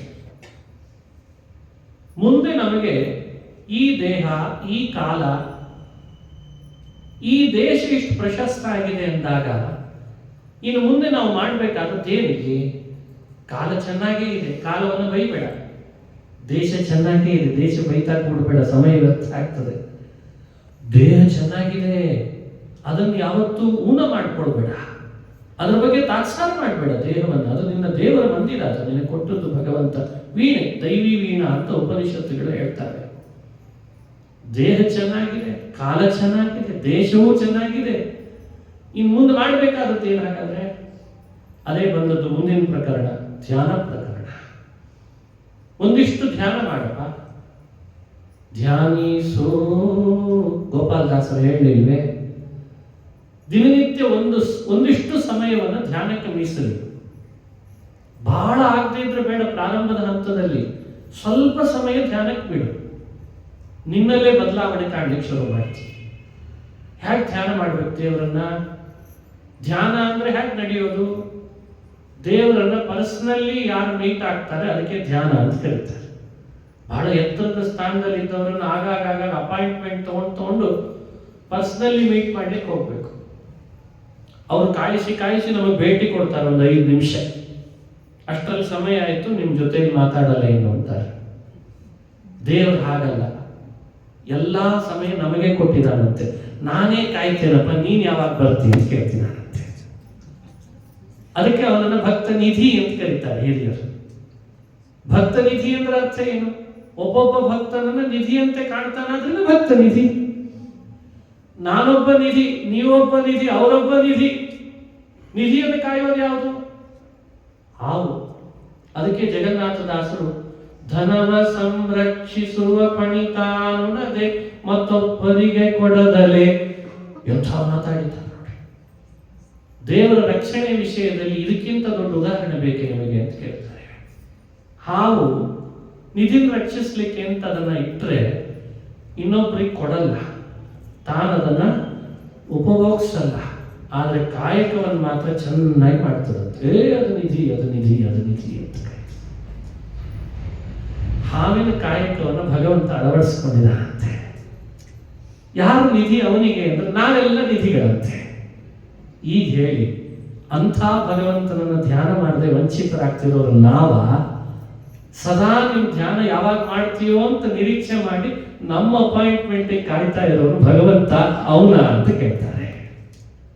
ನೀನ್ ಮಾಡು, ನಾನ್ ಕಾಯ್ತಿರ್ತೀನಿ. ನೀನ್ ಇವತ್ತು ಮಾಡ್ತೀಯ ಸರಿ, ಇಲ್ಲ ನಾಳೆ ಮಾಡ್ತೀಯ ಅಂದ್ರೆ ಭಗವಂತನ ಶಾಶ್ವತತೆ, ಸದಾತನ, ನಿತ್ಯ, ಅವ್ಯಯ, ಈ ಎಲ್ಲ ಅವನ ವ್ಯಕ್ತಿತ್ವಗಳ ಹಿನ್ನೆಲೆ ಏನು ಗೊತ್ತೋ? ಇದ್ರ ಏನು ದೊಡ್ಡ ಸ್ಕೇಲ್. ಕೃಷ್ಣ ಗೀತೆಯಲ್ಲಿ ತನ್ನ ಸ್ವರೂಪವನ್ನು ಜಗತ್ತಿಗೆ ಬೋಧಿಸಿದ್ದದ್ದು ಉದ್ದೇಶ ತನಗಂತೂ ಗೊತ್ತೇ ಇದೆ. ಆದ್ರೂ ಯಾಕೆ ಹೇಳ್ದ ಅಂದ್ರೆ ನಿನ್ನನ್ನ ನಾನು ಇಷ್ಟು ಪ್ರತೀಕ್ಷೆ ಮಾಡ್ತೀನಿ ಅಂತ ನಮಗೆ ತಿಳಿಸ್ಬೇಕಾಗಿದೆ ಅಂತೆ. ನಾನು ನಿದ್ದೆ ಮಾಡಲ್ಲ. ಯಾಕೆ ಮಾಡಲ್ಲ? ನೀ ಯಾವಾಗ ಬರ್ತೀಯೋ ಗೊತ್ತಿಲ್ಲಲ್ಲ, ಅದಕ್ಕೆ ಅಂತಾನಂತೆ. ನಾನು ಎಲ್ಲರೊಳಗಿದ್ದೇನೆ. ಯಾಕಿದ್ದೇನೆ ಗೊತ್ತೇನು? ನಿನಗೆ ಯಾವಾಗಲೂ ಒಂದ್ಸಲಿ ಯಾವುದೋ ಒಂದು ಥಾಟ್ ನಲ್ಲಿ ನಾನು ನೆನಪು ಬರ್ಬೋದಲ್ಲ ಅಂತ ನಾನು ಒಳಗಿದ್ದೇನೆ. ನೀನ್ ಯಾವಾಗ ಮಾಡ್ತೀಯ ಹೇಳು ಧ್ಯಾನ ಅಂತ ಕೇಳ್ತಾನೆ ಭಗವಂತ. ಊರು ತುಂಬಾ ಹಾರಾಡ್ತೀಯ, ಹೋರಾಡ್ತೀಯ, ಎಲ್ಲರ ಮನೆ ತಲೆ ಒಳಗೆ ಇಟ್ಕೊಂಡು ಬರ್ತೀಯ. ಅವನು ಹಂಗ್ ಮಾಡಿದ, ಇವನು ಹಿಂಗ್ ಮಾತಾಡಿದ, ಅವನೇನು ಉಪಯೋಗ ಇಲ್ಲ, ಇವನೇನು ಉಪಯೋಗ ಇಲ್ಲ. ಛೇ ಛೇ ಛೇ ಛೇ ಛೇ, ಆಯ್ತಪ್ಪ, ನಿನಗೆ ಬಹಳ ಉಪಯೋಗ ಇದ್ದೇನಲ್ಲೋ ನಾನು. ನನ್ನ ಬಗ್ಗೆ ಏನು ಮಾತಾಡ್ತಿ ಮಾತಾಡಿ, ಸ್ವಲ್ಪ ಹೊತ್ತು ಮಾತಾಡಿ ನೋಡ, ಒಂದು ಅರ್ಧ ಗಂಟೆ. ನಮ್ಮ ಮನೆ ಒಳಗೆ ಯಾವತ್ತೂ ನಾವು ಇನ್ನೊಬ್ಬರ ಬಗ್ಗೆ ಚರ್ಚೆನೆ ಮಾಡಿದ್ರೆ ಕೇವಲ ಒಂದು ಅರ್ಧ ಗಂಟೆ ದೇವರ ಬಗ್ಗೆ ಡಿಬೇಟ್ ಮಾಡೋಣ ಅಂದ್ರೆ ಮಾಡ್ಲಿಕ್ಕೆ ಆಗ್ತದ? ಅಭ್ಯಾಸ ಮಾಡ್ಕೊಂಡ್ವಿ ನಾವು. ಒಂದು ಸುಳಾದಿ, ಒಂದು ದೇವರ ನಾಮ, ಒಂದು ಭಾಗವತದ ಶ್ಲೋಕ, ಅಥವಾ ಒಂದು ವಿಷ್ಣು ಸಹಸ್ರನಾಮದ 4 ಅಕ್ಷರ 2 ಅಕ್ಷರದ ಒಂದು ನಾಮದ ಬಗ್ಗೆ ಒಂದು ಚರ್ಚೆ ಮಾಡೋಣ. ಈ ಚರ್ಚೆ ಸಾಕಲ್ಲ? ವಿಷ್ಣು ವಕಾರ ಎಷ್ಟನೇ ಅಕ್ಷರ, ನಕಾರ ಎಷ್ಟನೇ ಅಕ್ಷರ, ಅವೆರಡು ಸಂಧಿ ಆಗಿವೆ, ವಿಷ್ಣು ಅಂತಾಗಿದೆ, ಶ ಎಷ್ಟನೇ ಅಕ್ಷರ, ಅವುಗಳಲ್ಲಿ ಏನು ಅರ್ಥ ಕೊಡ್ತದೆ, ನಮ್ಮ ಮೇಲೆ ಏನದರ ಪರಿಣಾಮ, ನಮ್ಮ ಯಾವ ನಾಡಿಗಳಲ್ಲಿ ಆ ರೂಪ ಇದೆ, ಆ ನಾಡಿಗಳಲ್ಲಿ ಕೆಲಸ ಏನು ನಡೀತಿದೆ, ನಮ್ಮ ಮೇಲೆ ಅದರ ಪರಿಣಾಮ ಏನು, ಎಲ್ಲರೂ ಒಮ್ಮೆ ಚರ್ಚೆ ಮಾಡಿದ್ವಿ ನಾವು. ಇದೇ ಧ್ಯಾನ ಅಂದ್ರೆ. ಧ್ಯಾನ ಅಂದ ಕೂಡಲೇ ಏನೋ ಆಸನ ಬದ್ಧರಾಗಿ ಈಗಲೇ ನಮ್ಮ ಉಸಿರಾಟಗಳನ್ನು ನಿಯಂತ್ರಿಸಿಕೊಂಡು ಎಲ್ಲೂ ನೋಡದೆ ಮೂಗಿನ ತುದಿಯನ್ನೇ ನೋಡಿ ಹುಬ್ಬಿನ ಮಧ್ಯದಲ್ಲಿ ಗಂಟು ಹಾಕಿ ಈಗಲೇ ಕೂಡಬೇಡ್ರಿ. ಯಾರು ಈ ಕೂಡಲೇ ಹೋಗ್ಬೇಡ್ರಿ, ಅಷ್ಟೇನು ಈಗಲೇ ಹೋಗ್ರಿ ಅಂತ ನಾವು ಒತ್ತಾಯ ಮಾಡಿಲ್ಲ ಅಂತದೆ ಶಾಸ್ತ್ರ. ಧ್ಯಾನ ಅಂದ್ರೆ ಏನು? ಮನುಷ್ಯನ ಮನಸ್ಸಿನ ಸ್ಥಿಮಿತಕ್ಕೆ ತಂದುಕೊಂಡು ದೇವರ ಬಗ್ಗೆ ಚಿಂತನೆ ಮಾಡೋದೇ ಧ್ಯಾನ. ಯಾರೋ ಒಬ್ಬ ಫೋನ್ ಮಾಡಿದವನು ಏನೋ ಯಾರಿಗೋ ಬಗ್ಗೆ ಬೈಲಿಕ್ಕೆ ಶುರು ಮಾಡಿದ. ಅದನ್ನೂ ಕೇಳಿ ಆಮೇಲೆ ಒಂದು ಮಾತು ಅವನಿಗೆ, ಏನೇ ಆಗಲಿ ಸ್ವಲ್ಪ ದೇವರ ಬಗ್ಗೆ ಧ್ಯಾನ ಮಾಡು ಅಂತ ಹೇಳಿ ಇಡಬಹುದಲ್ಲ, ಕಟ್ ಮಾಡ್ಬೋದಲ್ಲ ಅಂದ್ರೆ ಅವನಿಗೆ ಮೋಟಿವೇಟ್ ಮಾಡಿದಾಗ ಆಯ್ತಾ? ಹೀಗೆ ಮನುಷ್ಯ ತನ್ನದೇ ಪರಿಸರವನ್ನ ತಾನು ಯಾವಾಗ ಭಗವನ್ಮಯವಾಗಿ ಕ್ರಿಯೇಟ್ ಮಾಡ್ಕೊಳ್ತಾನೋ ಅದೇ ಧ್ಯಾನ ಪ್ರಕರಣ. ಅಂದ್ರೆ ನೀರಿನಲ್ಲಿ, ತೊಡುವ ವಸ್ತ್ರದಲ್ಲಿ, ಉಣ್ಣುವ ಊಟದಲ್ಲಿ, ಕುಡಿಯುವ ನೀರಿನಿಂದ ಆರಂಭ ಮಾಡಿ ಪ್ರತಿಯೊಂದರಲ್ಲಿಯೂ ಕೂಡ ಭಗವಂತನ ರೂಪ, ಗುಣ, ನಾಮ ಚಿಂತನೆ ಪ್ರಾರಂಭ ಆಯಿತು ಅಂದ್ರೆ ಧ್ಯಾನ ಮಾಡಿದ ಅಂತ ಅರ್ಥ. ಈ ಧ್ಯಾನವೇ ಒಂದು ಭಾಗವತ ಧರ್ಮ ಅಂತ ಹೇಳಿದ್ದಾರೆ. ಇದು ಈ ಪ್ರಕರಣದಲ್ಲಿ ಬರುವ ಮತ್ತೊಂದು ಸಾರ. ಇಂಥ ಧ್ಯಾನ ಮಾಡಿ ಅಂತಃಕರಣದಿಂದ ಶುದ್ಧನಾದವನಿಗೆ, ಶಾಸ್ತ್ರಗಳ ಸಾರ ತಿಳಿದು ಪರೋಕ್ಷವನ್ನು ಚೆನ್ನಾಗಿ ಸಂಪಾದಿಸಿದವನಿಗೆ ಒಬ್ಬ ಗುರುಗಳ ಪ್ರಾಪ್ತಿಯಾಗ್ತದೆ. ಅದೇ ಮುಂದಿನ ಪ್ರಕರಣ ಬಿಂಬೋಪದೇಶಕ ಗುರು ಪ್ರಾಪ್ತಿ ಪ್ರಕರಣ ಅಂತ ಹೆಸರು. ಇದರ ಬಗ್ಗೆ ಉಪನ್ಯಾಸ ಮಾಡೋದಲ್ಲ, ಇದು ಎಕ್ಸ್ಪೀರಿಯನ್ಸ್ ಅಷ್ಟೇ. ಎಲ್ಲ ಎಕ್ಸ್ಪೀರಿಯನ್ಸ್ ಅನ್ನು ಬಾಯಲ್ಲಿ ಹೇಳಿ ಯಾಕೆ ಸಾಧ್ಯ? ಅದು ಎಕ್ಸ್ಪೀರಿಯನ್ಸ್. ಇದು ಮನುಷ್ಯ ಮಾಡ್ಕೊಳ್ಬೇಕಾದದ್ದಷ್ಟೇ. ಅಂಥ ಒಬ್ಬ ಗುರುಗಳು ನಮಗೆ ಹ್ಯಾಕ್ ಪ್ರಾಪ್ತರಾಗ್ತಾರೆ, ಅವರ ಲಕ್ಷಣಗಳೇನು, ಅವರ ಮುಖದಿಂದ ಬರುವ ಉಪದೇಶದ ಮಾತುಗಳೇನು ಅಂತ ಹೇಳಿ ಈ ಪ್ರಕರಣ ಬಂತು. ಇದೇ ಬಿಂಬೋಪದೇಶಕ ಗುರುಪ್ರಾಪ್ತಿ. ಅಂದ್ರೆ ಮುಂದೆ ಬಿಂಬೋಪಾಸನಾ ಪ್ರಕರಣ ಅಂತ ಬರ್ತದೆ, ಅದ್ರ ಬಗ್ಗೆ ವಿಸ್ತಾರ ಮಾಡ್ಲಿಕ್ಕಿದ್ದೇವೆ. ಹಾಗಾಗಿ ಬಿಂಬದ ಬಗ್ಗೆ ಹೇಳೋದಕ್ಕಿಂತ ಉಪದೇಶಕ ಗುರುಗಳು ಅವರು ಹೇಗಿರ್ತಾರೆ, ಅವರು ಕೇವಲ ಇವನ ಬಳಿಗೆ ಬಂದಾಗ ಇವನನ್ನ ಉಪದೇಶ ಮಾಡೋಕ್ಕಿಂತ ಇವನೊಳಗೆ ಒಂದಿಷ್ಟು ಬೇಡವಾದದ್ದು ಇರ್ತದಂತೆ. ಅದನ್ನ ಅವನಿಂದ ಹೇಗೆ ಬೇರ್ಪಡಿಸ್ಬೇಕು ಅನ್ಲಿಕ್ಕೆ ಒಂದು ಟ್ರೈನಿಂಗ್ ಕೊಡ್ತಾರಂತ. ಅದಕ್ಕೆ ಬಿಂಬೋಪದೇಶಕ ಗುರುಪ್ರಾಪ್ತಿ ಅಂತ ಹೆಸರು. ಅದಕ್ಕೆ ಏನೋ ಒಂದಿಷ್ಟು ನಾವು ಹುಟ್ಟಲ್ಲಿ ನಮ್ಮಲ್ಲಿ ಬೆಳ್ಕೊಂಡಿರ್ತಾರೆ ಕೆಲವು. ಸುಮ್ಮನೆ ಸಣ್ಣ ಉದಾಹರಣೆ ಕೊಡ್ತೀನಿ, ತುಂಬಾ ಡ್ರೈ ಆಗ್ತದೆ ಅಂತ ಬಸ್ನಲ್ಲಿ ಕೊಡ್ತೇವೆ, ನಮಗೆ ಬೇಕೋ ಬೇಡೋ ಪಕ್ಕದಲ್ಲಿರೋ ಸೀಟ್ ಗೀರ್ಲಿಕ್ಕೆ ಶುರು ಮಾಡ್ತೀವಿ. ಇದು ಬೇಕಾ? ಅದೇನ ಅಲ್ಲಿಂತ ಪೇಂಟ್ ಹಚ್ಚಿರ್ತಾರೆ, ಉಗುರಿನಿಂದ ಗೀರ್ಲಿಕ್ಕೆ ಶುರು ಮಾಡ್ತೀವಿ. ಇದು ಬೇಕಾ? ಇದೆಲ್ಲ ಮನುಷ್ಯನ ವ್ಯಸನಗಳು. ಅಲ್ಲಿ ಚೆನ್ನಾಗಿ ಕಾಣಿಸ್ತಿರ್ತದೆ, ತಟ್ಟು ಹಾಕಿರ್ತಾರೆ, ನೀರು ಹಾಕಿರ್ತಾರೆ, ಕೆಳಗೆ ಸಿಮೆಂಟ್ ಹಚ್ಚಿರ್ತಾರೆ, ಅವತ್ತಿನ ದಿವಸ ಅದನ್ನೇ ಹೋಗಿ ತೊಳಿತಾರೆ. ಅಲ್ರಿ ತಟ್ಟು ಹಾಕಿದ್ದಾರೆ, ತುಳಿಬೇಡ್ರಿ, ಸಿಮೆಂಟ್ ಹಾಕಿರ್ತೀವಿ, ಒಣಗಿದೆಯಾ ನೋಡ್ರಿ ಅಂತ. ಈ ವ್ಯಸನ ಯಾವತ್ತು ಬಿಡ್ತೀವಿ? ಬಿಡಲ್ಲ. ನಾವು ಬಹಳ ಪ್ರಬುದ್ಧರಿದ್ದೀವಿ. ಪೆನ್ ಕೊಟ್ರೆ ಪೆನ್ ಅನ್ನು ಹಲ್ಲಲ್ಲಿ ಇಟ್ಕೊಂಡು ಅದನ್ನೇ ಯಾವಾಗಲೂ ಕಡಿಲಿಕ್ಕೆ ಶುರು ಮಾಡ್ತಾರೆ. ಸ್ಕೂಲಿಗೆ ಹೋಗೋ ಟೈ ಅನ್ನ ಬಾಯಲ್ಲಿ ಹಾಕೊಳ್ತಾನೆ, ಅದು ಸಿಗದೆ ಹೋದ್ರೆ ಕಾಲರನ್ನ ಅದು ತಿನ್ಲಿಕ್ಕೆ ಶುರು ಮಾಡ್ತಾನೆ. ಇದು ಸಣ್ಣ ಮಕ್ಕಳ ವ್ಯಸನ. ದೊಡ್ಡದಾದ್ಮೇಲೆ ಇದಕ್ಕಿಂತ ದೊಡ್ಡ ದೊಡ್ಡ ಕಡಿಲಿಕ್ಕೆ ಶುರು ಮಾಡ್ತಾರೆ. ಅಂತೂ ವ್ಯಸನ ಬಿಡಲ್ಲ ಮನುಷ್ಯ. ಇಂಥ ವ್ಯಸನಗಳಿಗೆ ಗುರಿಯಾದವನನ್ನ ಬಿಡಿಸೋದು ಬಹಳ ಕಠಿಣ. ಅಷ್ಟು ಸುಲಭ ಬಿಡಿಸ್ಲಿಕ್ಕೆ ಆಗಲ್ಲ. ಇದು ಏನ್ ಮಾಡಿ ಸುಮ್ಮನೆ ಕೊಡಲ್ಲ ನೋಡಿ. ಕೆಲವರು ಜನವಾರ ಹೀಗೆ ತಿಕ್ತಿರ್ತಾರೆ, ಸುಮ್ಮನೆ ಬಿಡ್ಲಿಕ್ಕೆ ಆಗಲ್ಲ. ಕೆಲವರು ಮೊಬೈಲ್ ಅನ್ನು ಸುಮ್ಮನೆ ಹೀಗೆ ಹೊಡಿತಿರ್ತಾರೆ. ಈ ವ್ಯಸನನೇ ಬಿಡ್ಲಿಕ್ಕೆ ಆಗ್ತಾ ಇಲ್ಲ ಅಂದ್ರೆ ಇನ್ನು ಬಿಂಬೋಪದೇಶಕ ಗುರುಗಳನ್ನು ಪಡೆದು ಬ್ರಹ್ಮನನ್ನು ಪಡೆಯೋದು ಅಂದ್ರೆ ಏನ್ ಸುಲಭನೇ. ಇಂಥ ಎಷ್ಟೋ ಸಮಸ್ಯೆಗಳು ನಮ್ಮೊಳಗೆ ಇದ್ದದ್ದನ್ನ, ಇದೆಲ್ಲ ನಾನು ಎಕ್ಸ್ಟರ್ನಲ್ ವ್ಯಸನಗಳನ್ನು ಹೇಳಿದೆ. ಕೆಲವು ಇಂಟರ್ನಲ್ ವ್ಯಸನಗಳಿದ್ದಾವೆ, ಅದರ ಬಗ್ಗೆ ನಾನು ಎಕ್ಸ್ಪ್ಲೇನ್ ಮಾಡೋದಲ್ಲ ಈಗ. ಅವುಗಳನ್ನ ಮೂಲಭೂತ ದೋಷಗಳನ್ನು ಪತ್ತೆ ಹಚ್ಚಿ ಬಿಂಬೋಪದೇಶ ಗುರುಗಳು ಬಂದಾಗ ಅವರು ನಮಗೆ ಉಪದೇಶ ಮಾಡಲ್ಲ. ಅವರ ಉಡಿಗೆ ತೊಡೆಗೆ ನಡಿಗೆಗಳಿಂದಲೇನೆ, ಅವರ ಕಣ್ಣಿನ ನೋಟದಿಂದಲೇ, ಅವರ ಹಸ್ತದ ಸ್ಪರ್ಶದಿಂದಲೇನೆ ನಮ್ಮನ್ನು ಬದಲಾವಣೆ ಮಾಡ್ತಾರೆ. ಅಷ್ಟೇ. ನಿಮ್ಮನ್ನು ಮೈ ಕೊಟ್ಟು ಆಯ್ತು ಮಾಡಿ ಉಪದೇಶ ಮಾಡಿ ನಾವು ಕೇಳ್ತೀವಿ. ಈ ಉಪದೇಶ ಇಲ್ಲಿ ನಿದ್ದೆ ಮಾಡ್ತಿರ್ತಾರೆ, ಏನು ಕೇಳಿದ್ರು ಏನು ಚೆನ್ನಾಗಿ ಹೇಳಿದ್ರಿ ಅಂತ ಮುಗಿಸ್ಬಿಟ್ರೆ ಇಂಥವೆಲ್ಲ ಮಾಡ್ಲಿಕ್ಕೆ ಬಿಂಬೋಪದೇಶ ಗುರುಗಳು ಬರಲ್ಲ. ತುಂಬಾ ಎಜುಕೇಟೆಡ್, ಹೈಲಿ ಎಜುಕೇಟೆಡ್, ಮೋಸ್ಟ್ ಅವ್ರ ವ್ಯಕ್ತಿತ್ವ ಹಾಗಿರ್ತದೆ. ಅದಕ್ಕೆ ವಿಜಯ ಪ್ರಭುಗಳು ಕಣ್ಣಿಗೆ ಕಾಣಿಸ್ತಾರ ಸುಲಭವಾಗಿ ನಮಗೆ. ಗೋಪಾಲದಾಸರು, ಪುರಂದರದಾಸರು, ಜಗನ್ನಾಥದಾಸರು ಬರಲಿ ಅಂದ್ರೆ ಬರ್ತಾರ ಈ ಕೂಡಲೇ. ಯಾಕೆ ಅಂದ್ರೆ ಅವರೆಲ್ಲಾದ್ರೂ ಬಂದ್ರೆ ಅವರ ದೇಹದಲ್ಲಿ ಸುಗಂಧ ಬೀರ್ತಿರ್ತದೆ, ಅವರ ಮುಟ್ಟಿನ ನೀರಿನಲ್ಲಿ ವಾಸನೆ ಬರ್ತದೆ, ಸುವಾಸನೆಗಳು, ಸುಗಂಧ ಬೀರ್ತದೆ, ಪರಿಮಳ ಬರ್ತದೆ. ಅವರು ದೇವರನ್ನು ಅರ್ಚಿಸಿದ ಪುಷ್ಪಗಳು ಅಷ್ಟು ಸುಲಭ ಬಾಡಲ್ಲ, ಯಾಕಂದ್ರೆ ದೇವರನ್ನು ಮುಟ್ಟಿಬಿಟ್ಟಿರ್ತದೆ. ಅವರು ಕಣ್ಣಿನಿಂದ ನೋಡಿದ ಆಹಾರ ಪದಾರ್ಥಗಳು ತಾವಾಗಿ ಬಿಸಿ ಬಿಸಿ ಬಿಸಿ ಬಿಸಿ ಆಗಲಿಕ್ಕೆ ಶುರುವಾಗ್ತವೆ. ಅವ್ರು ಮಾಡಿದ ಕಲಶದ ಪೂಜೆಯಲ್ಲಿರುವ ನೀರುಗಳು ಎಂಥೆಂಥವರ ಬ್ರಹ್ಮಹತ್ಯೆಯನ್ನು ಪಾಪಕ್ಕೆ ಪರಿಹಾರ ಮಾಡಿ ಕುಷ್ಠರೋಗವನ್ನು ಪರಿಹಾರ ಮಾಡಿಬಿಡ್ತದೆ. ಅವರು ಊಟ ಮಾಡಿ ಬಿಟ್ಟ ಆ ಒಂದು ಮುಟ್ಟಿದ ಆ ಪದಾರ್ಥಗಳು ವಿಪ್ರಗೆ ಬ್ರಹ್ಮಹತ್ಯೆ ಬರಲು ಕ್ಷಿಪ್ರ ಶಂಖೋದಕದಿ. ಸುಮ್ಮನೆ ಶಂಖೋದಕದಿಂದ ಪ್ರೋಕ್ಷಣೆ ಮಾಡಿದ್ರೆ ಸಾಕು. ಇದೆಲ್ಲ ಯಾರಿಗಾಗೋದು? ಒಳಗಡೆಯಲ್ಲಿ ಬಿಂಬನನ್ನು ಕಂಡಿರ್ತಾರಲ್ಲ ಅವರು ಬರುವಾಗಲೇ ಇಂತಿಷ್ಟು ಸಂಖ್ಯೆಯಲ್ಲಿ ನನ್ನಿಂದ ಪುನಃ ಬಿಂಬವನ್ನು ಕಂಡು ನನ್ನ ಜೊತೆಗೆ ಸಾಧನೆಗೆ ಬರಲಿ ಅಂತ ಅದೊಂದು ಕ್ಲುಪ್ತ ವ್ಯವಸ್ಥೆಯನ್ನು ಹೇಳ್ತಾರೆ. ಅದು ಕ್ಲುಪ್ತ ವ್ಯವಸ್ಥೆ, ಎಲ್ಲರಿಗಲ್ಲ, ಸಾರ್ವಜನಿಕ ವ್ಯವಸ್ಥೆ ಅಲ್ಲ ಅದು. ಈಗಿನ ಎಲ್ಲರೂ ಬಿಂಬೋಪದೇಶಕ ಶುರು ಮಾಡಿದ್ದಾರೆ. ಈಗ ಇದೊಂದು ಸಮಸ್ಯೆ. ಬಿಂಬ ಅಂದ್ಕೂಡಲೇ ಏನೋ ಒಂದು ರೀತಿ ಮನುಷ್ಯ ಒಳಗೆ ಇಳಿದು ಈಗಲೇ ಅದರೊಳಗೆ ಅಷ್ಟು ಹೋಗ್ಲಿಕ್ಕಾಗಲ್ಲ. ಮೌಢ್ಯಕ್ಕೆ ಹೋಗ್ಬೇಡ್ರಿ, ತಪ್ಪು ತಿಳುವಳಿಕೆಗೆ ಹೋಗ್ಬೇಡ್ರಿ. ಇದನ್ನೇ ಬಿಂಬೋಪದೇಶ ಗುರುಗಳು ಚೆನ್ನಾಗಿ ಅವನನ್ನು ಮಣಿಸಿ ಉಪದೇಶ ಮಾಡಿ ಸರೀದ ಅರಿತರ್ತಾರೆ.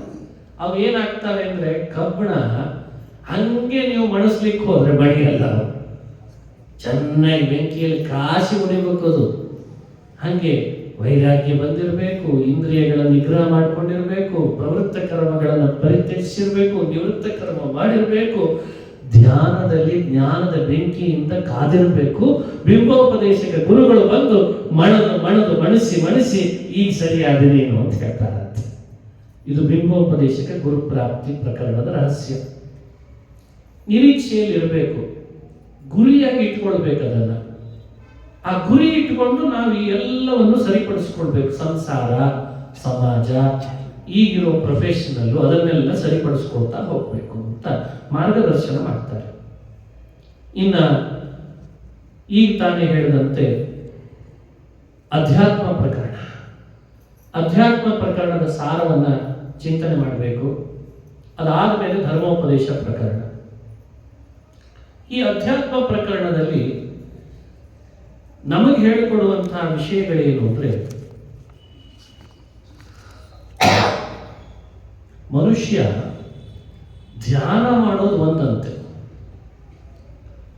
ಅದ್ರ ಜೊತೆಯಲ್ಲಿ ಈಗ ತಾನೇ ಕೇಳಿದ ಬಿಂಬೋಪದೇಶಕ ಗುರುಗಳನ್ನು ಪಡೆಯೋದು ಮತ್ತೊಂದಂತೆ. ಇದು ಎಲ್ಲದರ ವಿಷಯದಲ್ಲಿ ಒಂದು ಅಧ್ಯಾತ್ಮ ಅಂದ್ರೆ ಮನುಷ್ಯ ಆದಿಭೌತಿಕ ಆದಿದೈವಿಕಕ್ಕಿಂತಲೂ ಹೆಚ್ಚಾಗಿ ಅಧ್ಯಾತ್ಮಮಯನಾಗಬೇಕಂತೆ ತನ್ನನ್ನು ತಾನು. ಇದನ್ನು ಭಾಗವತ ನಿರೀಕ್ಷೆ ಮಾಡ್ತದೆ ಅಂತ ಹೇಳ್ತಾರೆ. ಅಧ್ಯಾತ್ಮಮಯನಾಗೋದು ಅಂದ್ರೆ ಏನರ್ಥ? ಏನೇ ಒಂದು ಇನ್ಸಿಡೆನ್ಸ್ ನಡೀಲಿ, ಆ ನಡೆದ ಇನ್ಸಿಡೆನ್ಸ್ ಅನ್ನ ಅಧ್ಯಾತ್ಮಕ್ಕೆ ಕನೆಕ್ಟ್ ಮಾಡ್ಕೊಳ್ಬೇಕಂತ. ಅದೇ ಅಧ್ಯಾತ್ಮ ಪ್ರಕರಣ. ಕನೆಕ್ಟ್ ಆಗಲ್ಲ ಅಂತಲ್ಲ, ಅದನ್ನು ಕನೆಕ್ಟ್ ಮಾಡ್ಕೊಳ್ಬೇಕಂತ. ನಮ್ಮ ಈ ಕಡೆಯಲ್ಲಿರುವ ಭಾಷೆಗಳಿಂದಲೇ ಒಂದೆರಡು ಅಂಶವನ್ನ ನಿಮ್ಮ ಮುಂದೆ ಹಂಚಿಕೊಳ್ತೀವಿ. ಸಹಜವಾಗಿ ಮಾತಿನಲ್ಲೇ ಹಿರಿಯರು ನಮ್ಮನ್ನ ಹೇಗೆ ಅಧ್ಯಾತ್ಮಮಯಗೊಳಿಸ್ತಿದ್ರು ಅಂತ. ಹೇಗೆ ಅಧ್ಯಾತ್ಮ? ಬಹಳ ದೊಡ್ಡ ಉಪನಿಷತ್ತಿನ ಕಥೆ, ಪುರಾಣ ಇತಿಹಾಸಗಳ ಕಥೆ ಕೇಳಿರ್ತೀವಿ. ಇರ್ಲಿ, ಒಂದು ಸಣ್ಣ 2-3 ಇನ್ಸಿಡೆನ್ಸ್ಗಳನ್ನು ಹೇಳ್ತಿರ್ತೀವಿ. ದಾಸರ ಕಥೆಯಲ್ಲಿ ನೀವು ನೋಡಿರ್ತೀರಿ. ದಾಸರು ಇದೇ ಪ್ರಾಂತದ ದಾಸರೇ ಮಹಾನುಭಾವರು. ಕಥೆ ಬಹಳ ಪ್ರಸಿದ್ಧವಾದದ್ದು. ಈಗ ಶ್ರೀನಿವಾಸಾಚಾರ್ಯರಿಗೆ ಉದರ ಶೂಲಿ ಆದಾಗ ನೀವು ಗೋಪಾಲದಾಸರ ಬಳಿಗೆ ಹೋಗ್ಬೇಕು ಅಂತ ದೇವರ ಸೂಚನೆಯಂತೆ ಅವರು ಹೋದ್ರೆ ಸರಿ, ಅವ್ರು ಊರಿಗೆ ಹೋದ್ರು, ಎಲ್ಲಿದೆ ಅಂತಂದ್ರು, ನೋಡಿದ್ರು, ಕೇಳಿದ್ರು. ಎಲ್ಲಿದೆ ಗೋಪಾಲದಾಸರ ಮನೆ ಯಾವುದು ಅಂತ ಕೇಳಿದ್ರು ಅಂತ ಕಥೆ ಕೇಳ್ತೀವಿ. ಈ ಇನ್ಸಿಡೆನ್ಸ್ ನಿಮಗೆಲ್ಲ ಗೊತ್ತಿದ್ದದ್ದು ಅಂತ ಹೇಳ್ತೀವಿ. ಗೋಪಾಲದಾಸರ ಮನೆ ಯಾವುದು? ಗೋಪಾಲದಾಸರ ಮನೆ ಅದು ಅಂತ ತೋರಿಸಿದ್ರಂತೆ. ಅಲ್ಲಿ ಹನುಮಪ್ಪನ ಗುಡಿಯೊಳಗೆ ಬೆಳಿಗ್ಗೆ ಮಾಡಬೇಕಾದ ಶೋಧ ಕಾರ್ಯ ನಡೆಸ್ತಾ ಇದ್ದಾರೆ. ಶೋಧ ಕಾರ್ಯ ನಡೆಸ್ತಾ ಇರೋರನ್ನು ಹೋಗಿ ಕೇಳಿದ್ದಾರೆ, ಗೋಪಾಲದಾಸರ ಮನೆ ಅದು ಅಂತ ತೋರಿಸಿದ್ರು.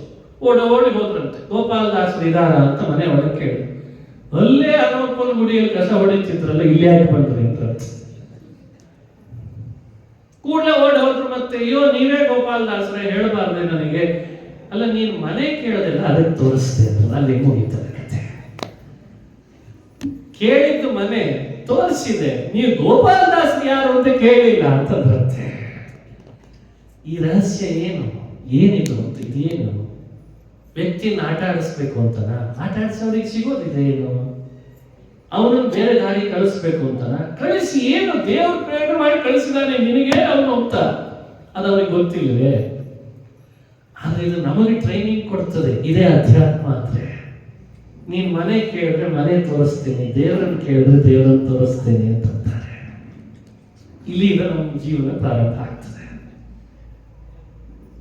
ಒಂದು ಸಣ್ಣ ಇನ್ಸಿಡೆನ್ಸ್. ಒಬ್ಬ ಮನೆಯೆಲ್ಲ ಸಾಕಾಗಿ ಹೋಗಿ ಗಂಗಾ ತೀರಕ್ಕೆ ಹೋದ. ಅವನಿಗೆ ಸಾಕಾಗಿದೆ ಜೀವನ.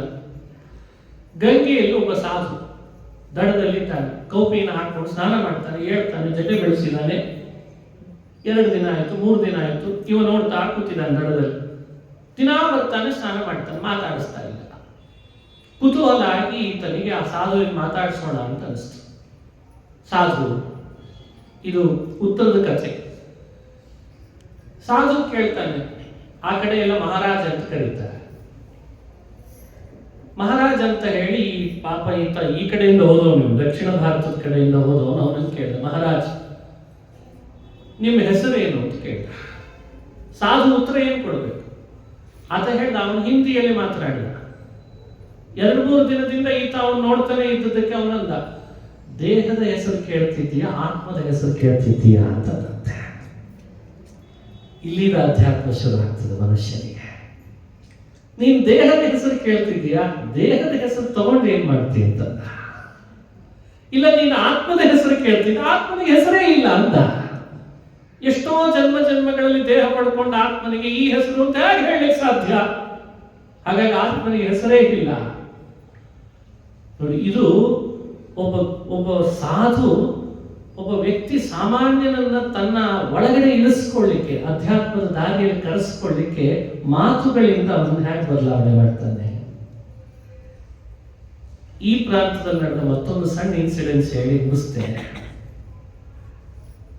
ಒಬ್ರು ಒಳ್ಳೆಯ ಅಂತರಂಗದಲ್ಲಿ ದೇವರನ್ನು ಚೆನ್ನಾಗಿ ಆರಾಧಿಸೋರು, ಅಪಾರ್ಥ ಮಾಡ್ಕೊಳ್ಳೋದು ಬೇಡ, ಯಾರ ಬಗ್ಗೆಯೂ ಹೆಸರು ಬೇಡ. ಒಬ್ರು ಒಳ್ಳೆ ಅಂತರಂಗದಲ್ಲಿ ದೇವರನ್ನು ಚೆನ್ನಾಗಿ ಆರಾಧಿಸಿ ಚೆನ್ನಾಗಿ ಓದಿದ ತಿಳುವಳಿಕೆ ಇತ್ತು, ಒಳ್ಳೆ ವಿದ್ವಾಂಸರೇ. ಅವ್ರ ಬಗ್ಗೆ ಅವ್ರದ್ದೇನು ಸಮಸ್ಯೆನೋ ಅವ್ರದ್ದೇನು ಇಲ್ವೋ ಅದು ಬೇರೆ ಚರ್ಚೆ. ಅವರು ತಮ್ಮ ದೇಹದ ಮೇಲೆ ಒಂದು ಅಂಗಿ ಹಾಕೊಂಡು ಒಂದಿಷ್ಟು ಒಳ್ಳೊಳ್ಳೆ ವಿಷಯಗಳನ್ನೇ ಉಪದೇಶ ಮಾಡ್ತಾ ಇದ್ರಂತೆ. ಉಪದೇಶ ಮಾಡುವಾಗ ಪದೇ ಪದೇ ಅವರ ಬಗ್ಗೆ, ಇವನು ಯಾವಾಗಲೂ ದೇಹದ ಮೇಲೆ ಒಂದು ಕುರ್ತ ಹಾಕೊಂಡ್ಬಿಟ್ಟಿರ್ತಾನೆ, ಅಂಗಿ ಹಾಕೊಂಡ್ಬಿಟ್ಟಿರ್ತಾನೆ ಅಂತ ಒಂದು ಸಮಸ್ಯೆ. ಯಾರಿಗೂ ಧೈರ್ಯ ಇರಲಿಲ್ಲ ಕೇಳಬೇಕು ಅಂತ ಅವ್ರ ಹತ್ರ. ಕೊನೆಗೆ ಹೋಗಿ ಧೈರ್ಯ ಮಾಡಿ ಕೇಳೇಬಿಟ್ರಂತೆ. ಏನ್ ಮತ್ತೆ ನೀವು ಹೇಗೆಲ್ಲ ಈಗ ಕೂತ್ಕೊಂಡ್ಬಿಟ್ಟಿದ್ರಿ, ಮೈ ತುಂಬ ಈಗ ಹಾಕೊಂಡಿದ್ರಿ, ಇದು ಸರಿಯಲ್ಲ ಅಂತ. ಅದಕ್ಕೆ ಅವರು ಒಂದು ಉತ್ತರ ಕೊಟ್ಟರಂತೆ, ಅಲ್ಲಪ್ಪ ನನ್ನ ಈ ದೇಹವನ್ನೇ ಇಷ್ಟು ನೋಡಿ ಸಮಸ್ಯೆ ಆಗ್ತಿದ್ದೆ ನಿನಗೆ, ಒಳಗೊಂದು ದೇಹ ಇದೆಯಲ್ಲ ಅದ್ರ ಬಗ್ಗೆ ಸಮಸ್ಯೆ ಆಗಿಲ್ಲ ನಿನಗೆ ಅಂತ ಕೇಳಿದ್ರಂತೆ. ಅಂದ್ರೆ ಮನುಷ್ಯರಿಗೆ ಬೇರೆಯಿರುವ ವಿಷಯಗಳ ಬಗ್ಗೆ ಚರ್ಚೆ ಜಾಸ್ತಿ, ಒಳಗೆ ಯಾವಾಗ ಇಳಿಯೋದು?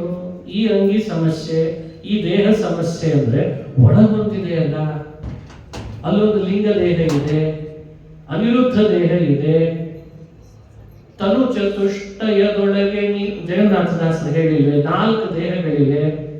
ಆ ದೇಹದ ಒಳಗಿನ ಸಮಸ್ಯೆಯನ್ನು ಯಾವಾಗ ಅರಿತೀಯ, ಅದು ಹೋಗೋದು ಹೇಗೆ?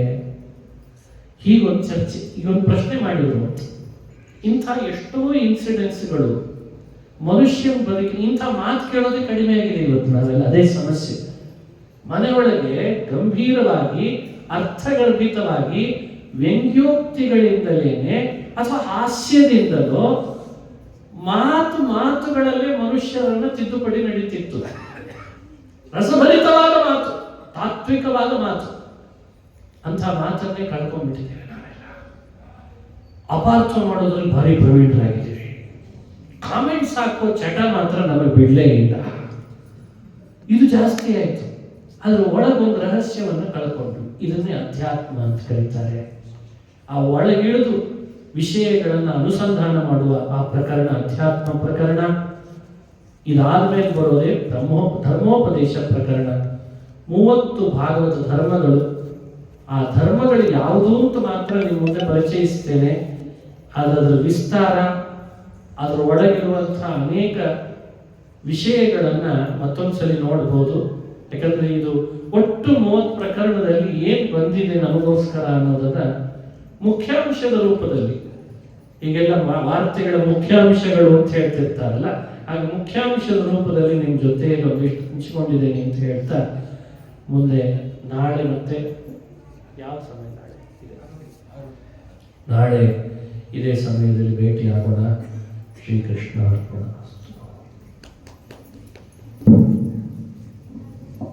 ನಾಳೆ ಕಾರ್ಯಕ್ರಮ